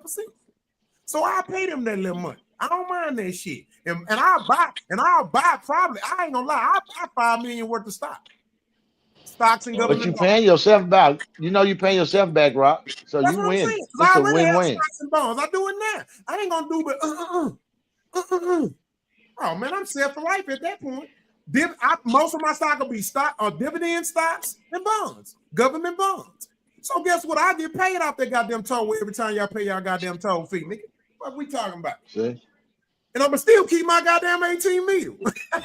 I owe you too. I ain't paid that ATM in a while. That old toll road. I owe y'all. Right, my bad. Your check gonna be a little short. Most importantly, guess what? I ain't giving nobody a goddamn thing. Only thing I'm gonna give a motherfucker. Why you doing that, Rock? Don't do that, Rock. Don't do that. You got family. I'm giving a nigga a job. Think I'm could have just. You got family, Rod. You got me fucked up.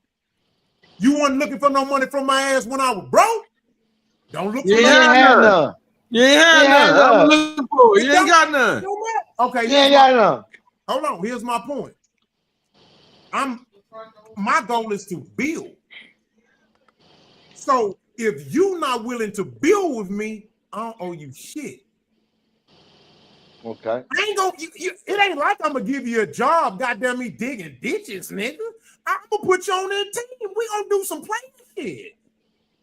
I'm gonna ask you what's your business goes. What you got? Okay, I'm investing There in you go. shit. Now there you go. Now Give me I'm with that. I'm with that. I'm with that. I love You got to change the way you bed. Yeah, I ain't gonna give you nothing and you don't want to give back, my nigga, just because I got it. Yeah. No, You got to nigga, change the way you bed. this restaurant, I want a percentage of it, my nigga. Of course. Shit, Yes, that's only right. That's only right. That's only right. Beautiful part So it's not that you want a percentage of the money. I want to make sure that the restaurant is going to last. So that's why I want a percentage of the profits too, my nigga. This a business. Right. You goddamn right. But here's my point, though, quality and rich profits. But that's so you can make sure that because you want part ownership of it. No, I want to eat too. I want a profit too. I want to make money with the nigga. Yeah. You want to make money off his dream. But you also want part ownership. I don't have ownership. I just want my money back. He a silent partner. No, I gotta get ownership. I gotta take ownership. I need ownership. No, it's different ways to structure it. All I'm saying is I'm not giving no money away. I get you on that part. But here's the beautiful part to it. If me and my brother, if I help him, if I invest in this business, and he busts his ass to make sure that business profit and make sure that business progress, and it don't, my nigga, you don't owe me nothing, brother. I love you. We tried, bro. We did the best we could. We did the best we could. That's real. You don't owe me nothing. Don't worry about that $150,000 I gave you to start this business, Kimpo. We did our best. It failed, bro. It's cool. Now, how many people gonna do that? You owe that bank that shit. They're gonna say, nah, nigga, we found money, nigga. So it's gonna be. I think it's more variables to that because like once you give the $150,000, okay, now you gotta look at it from this way. Let's say Rich is that brother that you gave the $150,000 to. Okay, Rich went and bought this here. Now, Rich want to make decisions like, hey, I think we should do this, this, this, and this. And you feel like, no, we shouldn't do that because that don't seem like that's gonna make us some money. But Rich is adamant about doing it. So now that's one scenario. Okay, I know it's one scenario. But hear me out. Hear me out because I ain't finished the scenario. I didn't finish. Yeah, but that's one scenario though. I got you. To do business with somebody. Hear the scenario out though. Listen to me. Okay, so Rich decides he wants to do this, this, and this, and you decide, no, I don't think we should do that, that, and that. We should do this, this, and this. So now both of y'all are here. So now, at one point, the business may look as if it's not thriving. Rich may be ready to say, we don't come to no agreement. Rich may decide he ready to sell right now. Hey, let's sell. Let's get out of this. We on our way down. We ain't gonna make no money. Let's get out of it now. You might feel like, nah, we need to hold on. I think I can bring it back. I can do this. I can do that. See, that's the issue that comes with the.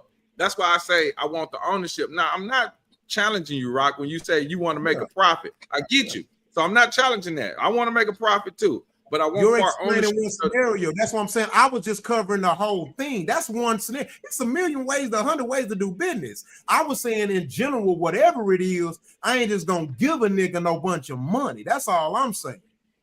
I just said it ain't that simplified. That would be the way you two want to do business. Yeah, but it's so many ways to do business together. That's all I was saying. Hey, look, man. Hey, man, look what LeBron James did, bro. LeBron didn't get nobody hit no money. All of his team, he gave them businesses and they made their own way. There you go. You don't think LeBron had part ownership in those businesses?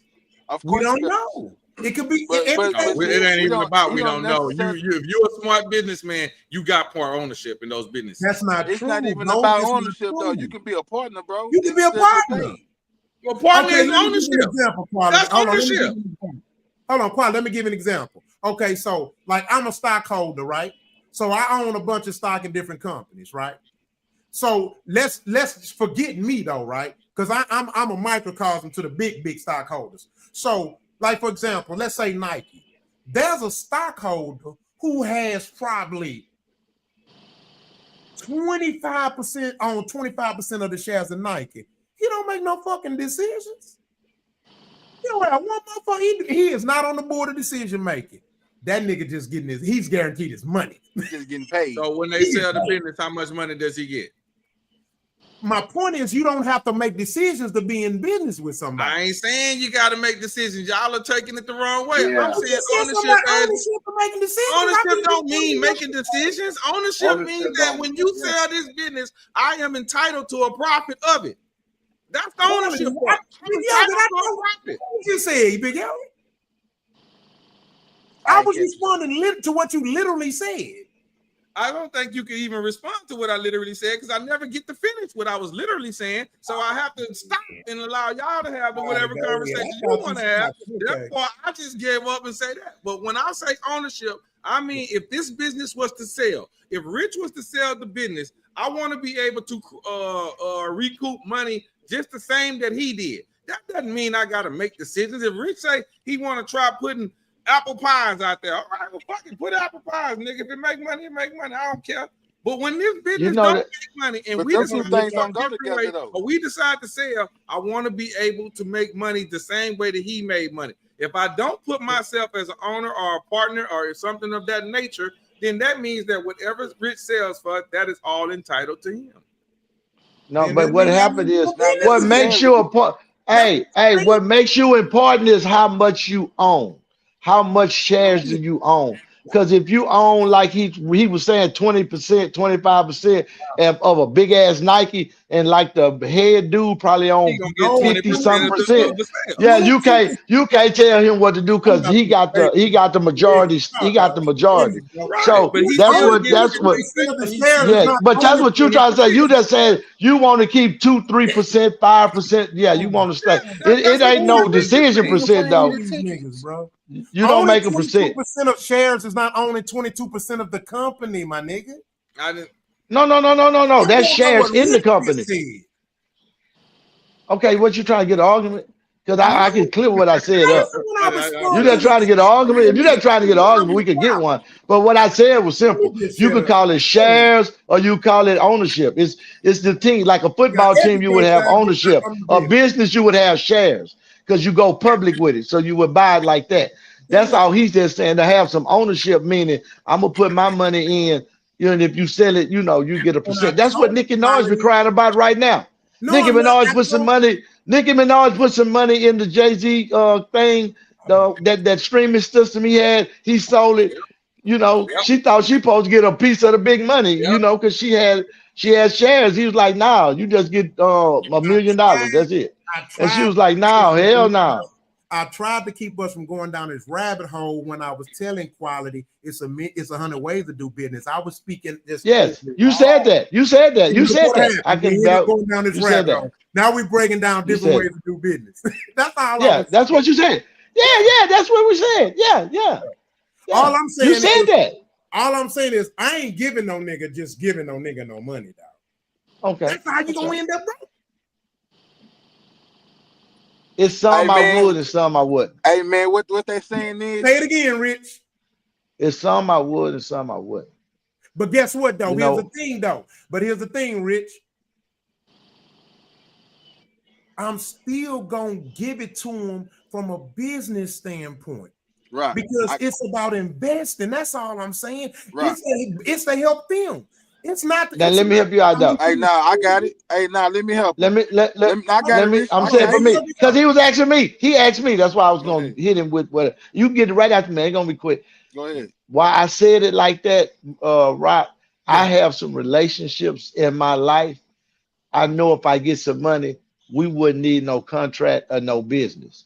They gonna get what I'm gonna give them because I'm just saying because I'm that close, like my family. I know what they going through. I know how they live. They're around me every day. I'm gonna do that. If I and that's because the niggas around me and my people, I believe in them. So whatever they decide to do with it, I'm giving you that. You know what I'm saying? I'm like I'm gonna use you for instance. You around? I know you do. I ain't saying nothing. I don't need nothing. Go do that.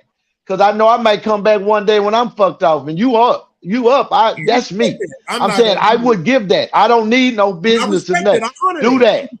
Do that. I'm just saying that's me. Now some niggas, oh no, you need to give me a business plan. Let me see what you finna do. Cause I know you'll fuck off and not this. I can give you something, but I won't give you that.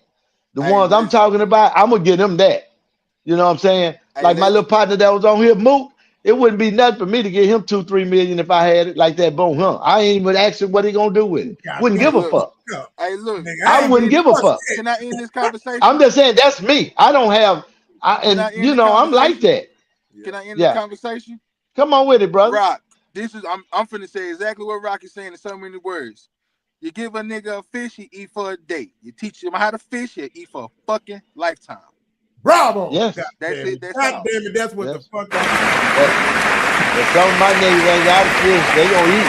If I got it, they gonna eat. I'm gonna feed the team. I'm not gonna spoon feed them. I'm not gonna make them work. We've been here. I know what it is, and I expect the same thing on the flip side. Let me add I'm gonna do it. Let me add to what Yogi said. Let's be real. Just keep it a bean. I am not finna just give a nigga some money and I hope he do this business thing right. Just because I got it when I've seen the results of his investments prior to it. This ain't about if you a good nigga or not. You gotta get away from them niggas, man. No, you're not hearing what I'm saying. Okay, here's what I'm saying. Majority of my friends are not millionaires. Oh, yeah. Few of my friends are successful millionaires, entrepreneurs. You see what I'm saying? Now, some of my closest people have the most beautiful dreams, the most beautiful ideas. But I apologize, but I'm not gonna go. I'm not giving you no emotional funds, my nigga. I'm not doing it. If your whole life you ain't capitalized off making your dreams come true, and you ain't investing no more in yourself than I can, I'm not trusting your intuition. This is gonna be purely business. Now I'm doing this for you. 20 million and you ain't gonna say. Hold on. I'm doing this for you because I love you. Because I ain't out here giving everybody no business opportunity with my money. But we gonna sign some papers. It's gonna be a bit. I'm not just gonna give you no money. I'm talking about real money, like business investment money. I mean, if I got 20 mil, okay, yeah, I throw your ass 5 or 10 racks. That ain't no money, to be honest with you. I get $1. Nigga, I pay niggas paying $30,000 a year in rent. I get a nigga $1. Man, I would give my partner $3 million. If I had 20, he would definitely get $5 million from me. And you gonna be working 4 years as long as you join the family. My circle of people cool with that. Yeah, it definitely would be million or what we need. What we need to do. Yeah. I'm the team secure. Financial literacy? Huh? Do they teach that in financial literacy? To Hell no. Is it that hard to understand why sometimes black people go broke when they get money? Because they try to take care of everybody. See, I associate myself with people like this. Like for instance, if I was to hit 20 and I was to go to quality and say, hey bro, here you go. Quality, nah, keep that. Let's go look at this over here, look at that. Let's go invest that so we can, you know what I'm saying? That's the kind of people I involve myself with, you know what I'm saying? And the ones that I don't, you know what I'm saying, they already know. You ain't getting shit out of me. Let's be honest. I'm gonna let you know something. I'm gonna let you know something. That money don't make me. That money not gonna make me. Before we go into my friendship and my loyalty with my brother. That's why Michael Vick, bro. That's hold up. Like we get Michael Vick. What Yogi was saying. Man, I lost now. What Yogi was saying was on point. Like it was bringing up another point of this whole thing. Damn, wish I had it. Take your time. Nigga had a brain for it. It'll come back in a minute. It'll come back. Well, let me say this. Keep this. I want Yogi to Yogi know he know the man I am. How many times you've offered me shit, Yogi, and I won't take it? Too many times. And what do I tell you? Yeah. Nah, hold on to that. I might need that later on down the line. Right. The reason why I tell you that is because I feel like there's a better way we could use that. There ain't no reason to just give it to me. Fuck it. What I'm gonna do with it? Whatever I got right now, I'm good at where I got. I ain't hurting. I ain't starving. I ain't nothing. I'm good. So now let's take what you got and let's put what I got and let's start making something. See, that is the financial literacy part of it right there. You have to understand, just because you got money don't mean we supposed to go spend. Don't mean we supposed to go splurge. We ain't mean all that. Which I know none of y'all are saying that. So I'm not saying that you are. I'm just saying that is the literacy part of it that we have to learn as people. You can't, just because you got it don't mean you're supposed to spend it. Hey, you heard what Biggie said, more money, more problems. No problem. Hey, if I listen, it's no way in it costs hell. to have money, right, Rich? It costs to Yeah. have money. So you The get money- you get 2-3 million of wages. My money don't make me. That's not gonna make me. My loyalty and love for my Right, it's brothers gonna make and them your is ass stronger than that goddamn money, man. And I'm that's not why we tripping broke. on It that. ain't, but it ain't Cause even guess what? Cause guess what? I don't cry about that. I got one rule: go get some more money. I don't worry about the money, what we spend or Sound what we good. do. Just go get some Sound more. good. It's there. That's the right And stuff. that's how I live it. I'm not saying I'm gonna fuck it out, but if my nigga and I hit like that, my nigga getting his. Here go yours, here go yours, here go yours. My children, everybody, they gonna be straight. Broken motherfucker. You gonna be broken. Yeah. I'm not fucked up about it. I was broke before I got it. I'm cool. As long as my people straight and I did that, they gonna be, man, I'm gonna be forever. I'm gonna be immortal. I'm gonna live, I'm gonna be Okay with just making them immortal. straight. You can put them straight for the life. You can make their generation straight if you do it right. Listen, let me tell you something. I'm gonna tell you what happened with leaders and forward thinkers. You could go over here and say, listen, I'm finna help you out because it's what we're talking about. It's not off the subject. When I say forward thinking, as a people, we'll say, hey, they over there, they hungry, they need some food. And we take the people some food, a bunch of food, we doing good. But guess what they want? They really need water. So I can't tell you what somebody needs. So I can't think for them and put nobody straight. Man, I ain't thinking for you. Here go yours. I wouldn't want nobody to spoon feed me. Give me mine if you believe in me and let me do whatever I'm gonna do with it. That's for them. That's me. I'm not giving you no money with no intention because I'm not going it on no business deal. My nigga. My nigga. Baby. Girl. Boy. I'm done. Once I'm done, I'm done. I done done that. I just felt that's what I have to do. I don't get no money to hold it for myself and die with it. I'm just saying, nah, I'm not. I'm that money gonna stay moving. Come on, King. Come on in, brother. Can I say something? Come on. We have to be able to get to a level to where we can talk in a mature room, to where you're gonna have to really see that if you don't have a circle of friends or family, your circle don't need to be big. If you don't have a circle of friends and family that you don't know their business plan of what they got in their business well enough, you're not talking to them enough, and you don't got a circle, and you are a silo, and you don't need to be a silo. And if you think that what's going to make you be wealthy to be a silo, you are fucking wrong, because that is not it. It's not. Yep. It's not about giving your money up to any Smojo like MC Hammer and shit and fucking rent out big ass planes for everybody to come fly with you everywhere. But it is about understanding, like my circle that I run with, there's 3 people in my circle right now that I can think of. There's no contract that would come involved, but probably a handshake or like, yo, what up? Let's get it doing. Because I know their business plan and they talk. That's all we talk about. Yeah. And they talk about me. Talk about it constantly to where I'm like, yo, you've been saying that you need 100K to put down on something. So shit, I done came across a little bit of scrap. Shit, let's try to see what's up. Let's see what's up. Yeah. I'm just telling y'all not wrong, and y'all not wrong, and y'all all right for how y'all feel. I'm saying I don't have no intentions. I don't have no ulterior motive when I say I'm gonna give my partner some fucking money. That's just what it is, y'all. Yeah. I don't have no we're not intent saying with you that. wrong for that, though, Rich. I know you're not. We're not I'm saying just you saying, wrong. I'm not saying we don't know the outcome. I'm saying is I deal with people I trust and they grown and they gonna do what they gonna do with it. And when I give you something, that's the word, give you. I ain't telling you this a business deal. I need you to do nothing right with it. I'm giving you something.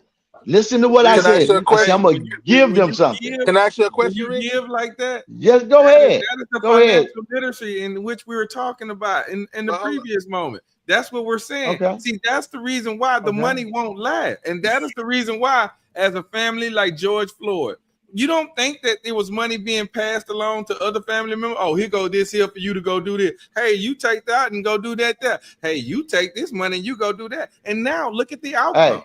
They now looking Hey, for y'all. assistance. Hey, don't Hey, forget can I ask y'all a Michael question? I know I got a Hey, great question. stop, y'all. Hey, Yogi, before you give me the question, hey, before you give me the all his family, and now the hey, nigga announcing football for about 200K. hey. No, he getting millions. He got a good contract on, right? Let me say this to you. But I'm just saying. Yeah, I know what you're saying. Let me say this, y'all. Do y'all realize not all of y'all, but Rock and the rest of y'all, do you remember what the first thing I said? I said, how we gonna be mad at George Floyd and them people fucking off their money because they have no financial literacy? And my brother, right, admonished me, stop. And his brother admonished me, told me, quit making an excuse. And we've been talking, and I've been had them to. That's why I'm saying what I'm saying. For he could say that because he just said what I was saying about what I would do about financial literacy. That's what I'm trying to show you, Rock. I use myself as a pillar to show you, no matter who you get that money to, that it can be fucked off. I know that's what I'm trying to tell you people do. I'm just showing you by sacrificing myself as an example to show you I'm gonna get this away, I'm gonna get that. How can you stop people like that? That's how you go broke. That's why I was telling you the poverty mentality.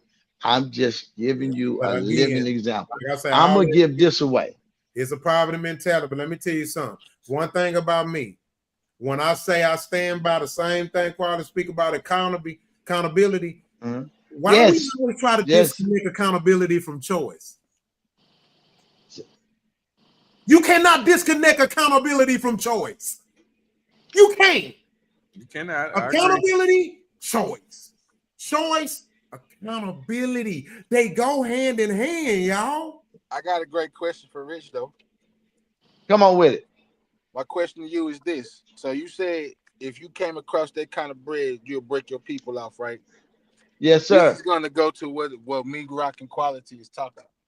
So you say you're going to get up people that kind of bread, right? What are you going to do when they do the wrong thing with that money and blow that money and come back to you for more? This question is, I don't care what they do with it. And if you know me and they know me, they know they're not coming back. That's why I'm giving it to them. So that wouldn't be hard for me. Listen, how I know it's gonna be an L. I might get a Rich Paul out the deal.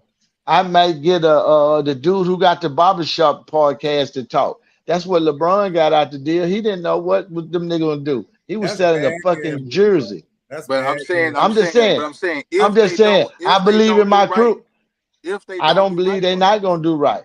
I don't believe they're not gonna do right. I don't. I believe they're gonna do what's right for them, and that's what I want for them. And then LeBron. And I don't want them to do nothing for me. I don't want nothing from them, but for them to do right and be successful. And I had a hand in it. I would love it. LeBron didn't give them money. LeBron put them in position and put them in place. He gave them opportunity. Yes. So he didn't say, here, nigga, go do what you do. No. He bought whatever he need to buy. Hey, nigga, this you. Take care of that. Hey, nigga, this you. Take care of that. And they took care of it. And now his whole circle got fucking money. Rich Paul, one of the biggest motherfucking sports agents in the world right now. Because LeBron James put him in position.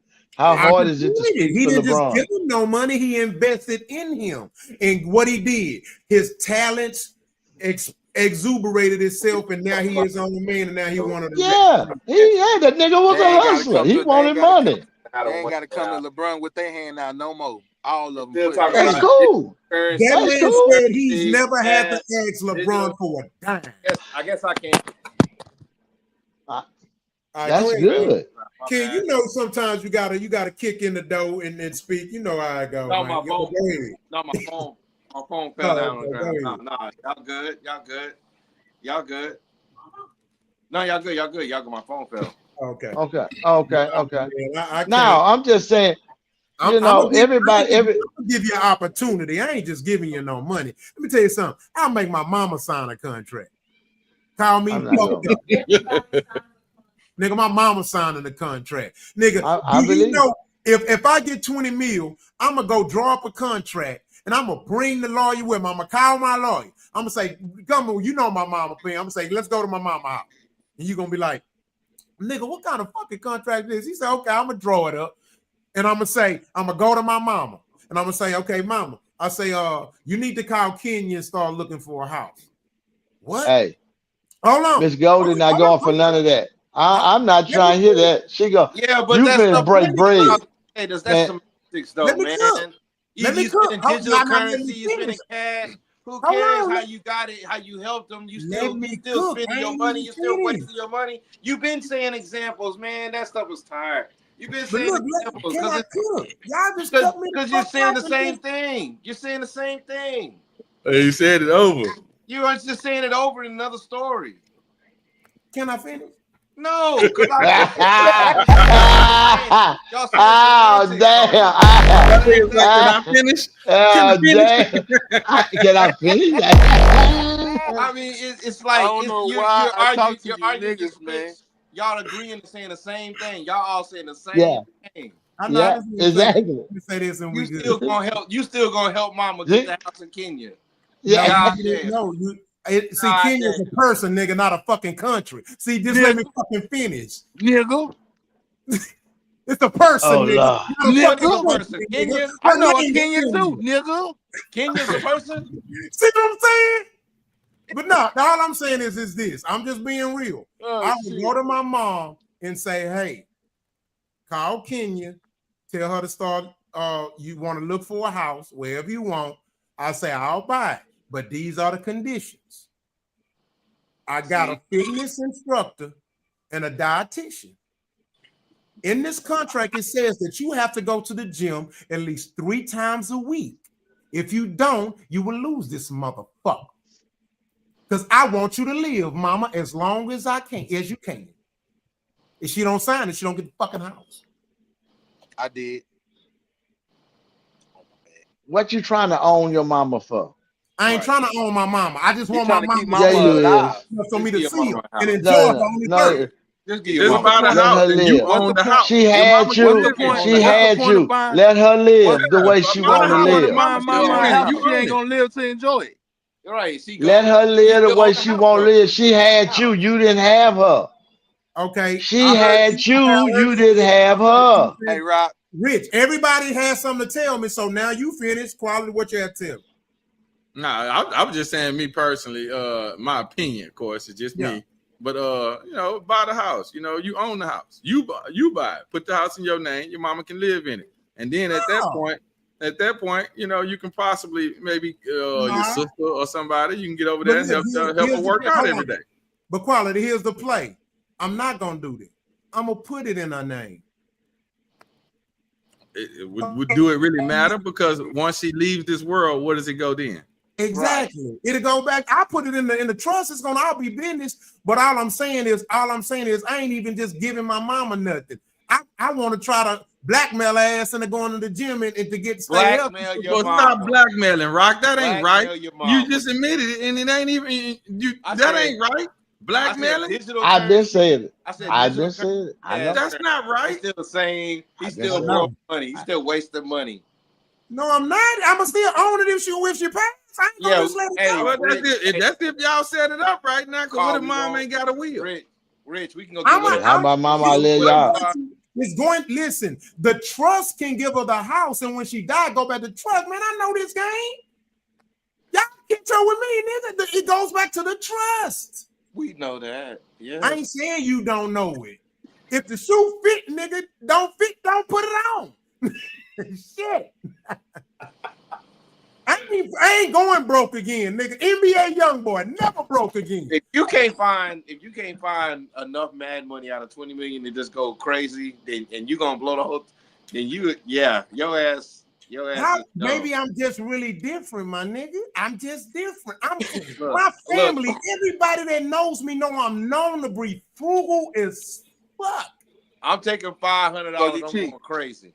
I'm going to go crazy. 500. That's it, though. That's it. I ain't going no more than that, King. I'm gonna give you a pair of shoes. You know that boy cheap as hell. You know he can have $100,000 and he'll have you thinking he got $2. Hell yeah. I want to be that. What I'm known for. I want to be that grandpa too. I do. That's how the rich. Hey, that's how the rich stay rich, man. I want to look like I cut grass all day, but I got 50 billion in the bank. Yep. That's why we I have 50 million in the bank and still cutting grass. That's how stupid I am. That's what I'm saying. That's how stupid I am. That's me. That's my piece. That's my piece. Yeah, look, am I the only one that's like this? I don't care how rich I get. I will never get a huge mansion. You know why? That motherfucker too big for me, man. That's just scary, bro. Who finna clean all that shit up? Bedroom. No, nigga, your nigga be living in your house and you don't even fucking know it. Yeah, 5, 6 bedrooms. I need 6 restrooms. I need 6 restrooms. You are a nigga. Baby. You are a nigga. I want to sit. I need 6 restrooms. Nigga, you only got one ass, nigga. I'm gonna take shit. I'm gonna shit 6 times a day, watching a big screen. That nigga gonna be Look drinking at the pelicans shit all day just to use all them. Look at the pelicans. Look at the pelicans fly. Look at the pelicans. Yes, sir. I need 6 of them. Yes, hey, Rich, when you get them, whenever you barbecue, just call me. Come get me a plate, man. See. Yeah, man. Well, the bigger, the better. Hey, inside swimming pool, turtle pond. Yeah, man. Go koi fish pond on the inside. Yeah, man. Yeah. Hell yeah. Yeah. Hell yeah. God damn. Hell yeah. He's boom room. Can't get this kind of content nowhere else, YouTube, man. Y'all tripping, man. Go ahead and lock in with your boys, man. And remember, at my mama house, you will get your ass whooped for putting a little sip of Kool-Aid in that goddamn icebox, man. I'm getting a big house done right now. I'm trying to get a house. That's what I want, a big ass house. A big ass house. Wait a minute, hold on. Yo, when you get that house bill, I can live with your family. Tell his ass. Me too. Let me get a room, Rich. Goddamn. I just need the West Wing, nigga. That's it. Hey, that yo, the West Wing like it's the White House. Goddamn, nigga, you only got one ass. One ass. I'm a shit. I got 6 bathrooms. I can shit all day, nigga. Yeah, Lil Wayne said it. Yes, sir. Listen, I got 6 bathrooms, so I can shit all day. Hey, Rich, no more Lil Wayne for you, brother. See? Hey, that's my boy, man. You know, Louise. You know what's funny though? What I noticed, this how you know we just like, I know most of y'all grew up with siblings. You don't know who gonna be the two getting into it. You never know. You never know. You never know. You never know. No. You don't know. It's not to know.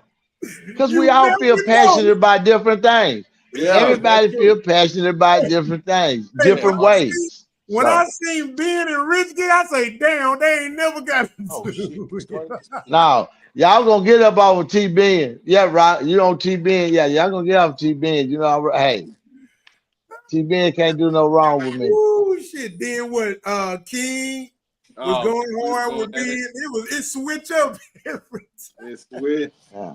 You never know, man. Oh shit. And then, like I said, quality. He on that on. Let me tell you something, little nigga. Yeah. Hey. Little motherfucker. Listen here, brother. He get it talking to you like the big brother. Yeah, he gonna, it's my turn. Say, he gonna talk to you. He gonna get you to make you understand. Hey, man. Sound like Samuel L. Jackson. Quasi throw them OG Kangos on every show, man. That's his image right there. Let me tell you something. Mr. Kango. But look here, man. You ain't gonna be making them old man jokes while I'm right here, homeboy. I'm right here. Don't make the old man jokes while I'm right here. God damn, wait till I leave. Nigga, I do it in your face, nigga. See? Amen. Hallelujah. All right, so Rich, go on, Yes, give me sir. the outro, baby. We getting out of here. Hey, once again, Rich Blackman, the world greatest nigga. Always pick up this. It's here. Every man needs 3 women. Hey, y'all. Appreciate it. I'm out. King, let them know, Mr. Hugh Wood. Hey, what's up, y'all, man? This has been a good show. Hey, make sure y'all check out Hugh Wood tonight. Just put an episode on, and we're gonna see y'all next week, man. Cause I'm gonna be hitting the Rockets game this week, so I'm gonna catch y'all next week. You know what I mean? So, nigga. No. So, nigga. Man, what's up? You on the front row? You like that? Under the goal next to a king? Hey, hold on. Okay, I see you. We're gonna see it a little anyway, so you can kind of give us a little, you know what I mean? That'll be good for the show. Just a little bit. You ain't gonna talk just okay. Kind of like what Rich did when he was in Vegas. I'll log on up there. Yeah, just for a little bit. Yeah. I'll do that. That's I'll gonna do be that. dope. That'll be bet. That's bet. All right, Big Yogi, give him your outro. Know what I'm talking about? Look out, man. It's your boy, Big Yogi. You know what I'm saying? At my mama house, where you better lock that front door. She gonna whoop your ass, too. There's a lot of things you can't do at my mama house, man. She gonna get on your ass, man. Say, man, y'all remember, man, your boy working on some things, man. Probably trying to drop some clothes and shit, you know what I'm saying? Like, hey, man, tune in to your boy, man. Hey, man, keep calm. Fuck with a fat boy. Yeah. All right, and it's your boy Rockstar, the host of the popular podcast At My Mama's House and Rock House. As usual, I come to you out of respect for life itself, life itself. Make sure you go to all music platforms, download and stream my new single Homestead Holiday by Rockstar. Google that, you know what I'm talking about. And with that being said, we're gonna let quality take us out as usual. Well, it's a homestead holiday. Yeah. To everybody that's out there in the YouTube world, hey, we can't thank y'all enough, man. Y'all know we appreciate y'all. Of course, we still behind y'all. We need them likes, them subscribe. And I didn't get as many comments as I wanted tonight, so y'all pissed me off. F every last one of y'all. I say talk to me, goddammit. Yeah. But anywho, back to where we at though. We do appreciate y'all. We love y'all. Thank y'all once again. We out of here. I am NAT Silent E, aka Quality. Quality. Yeah, baby.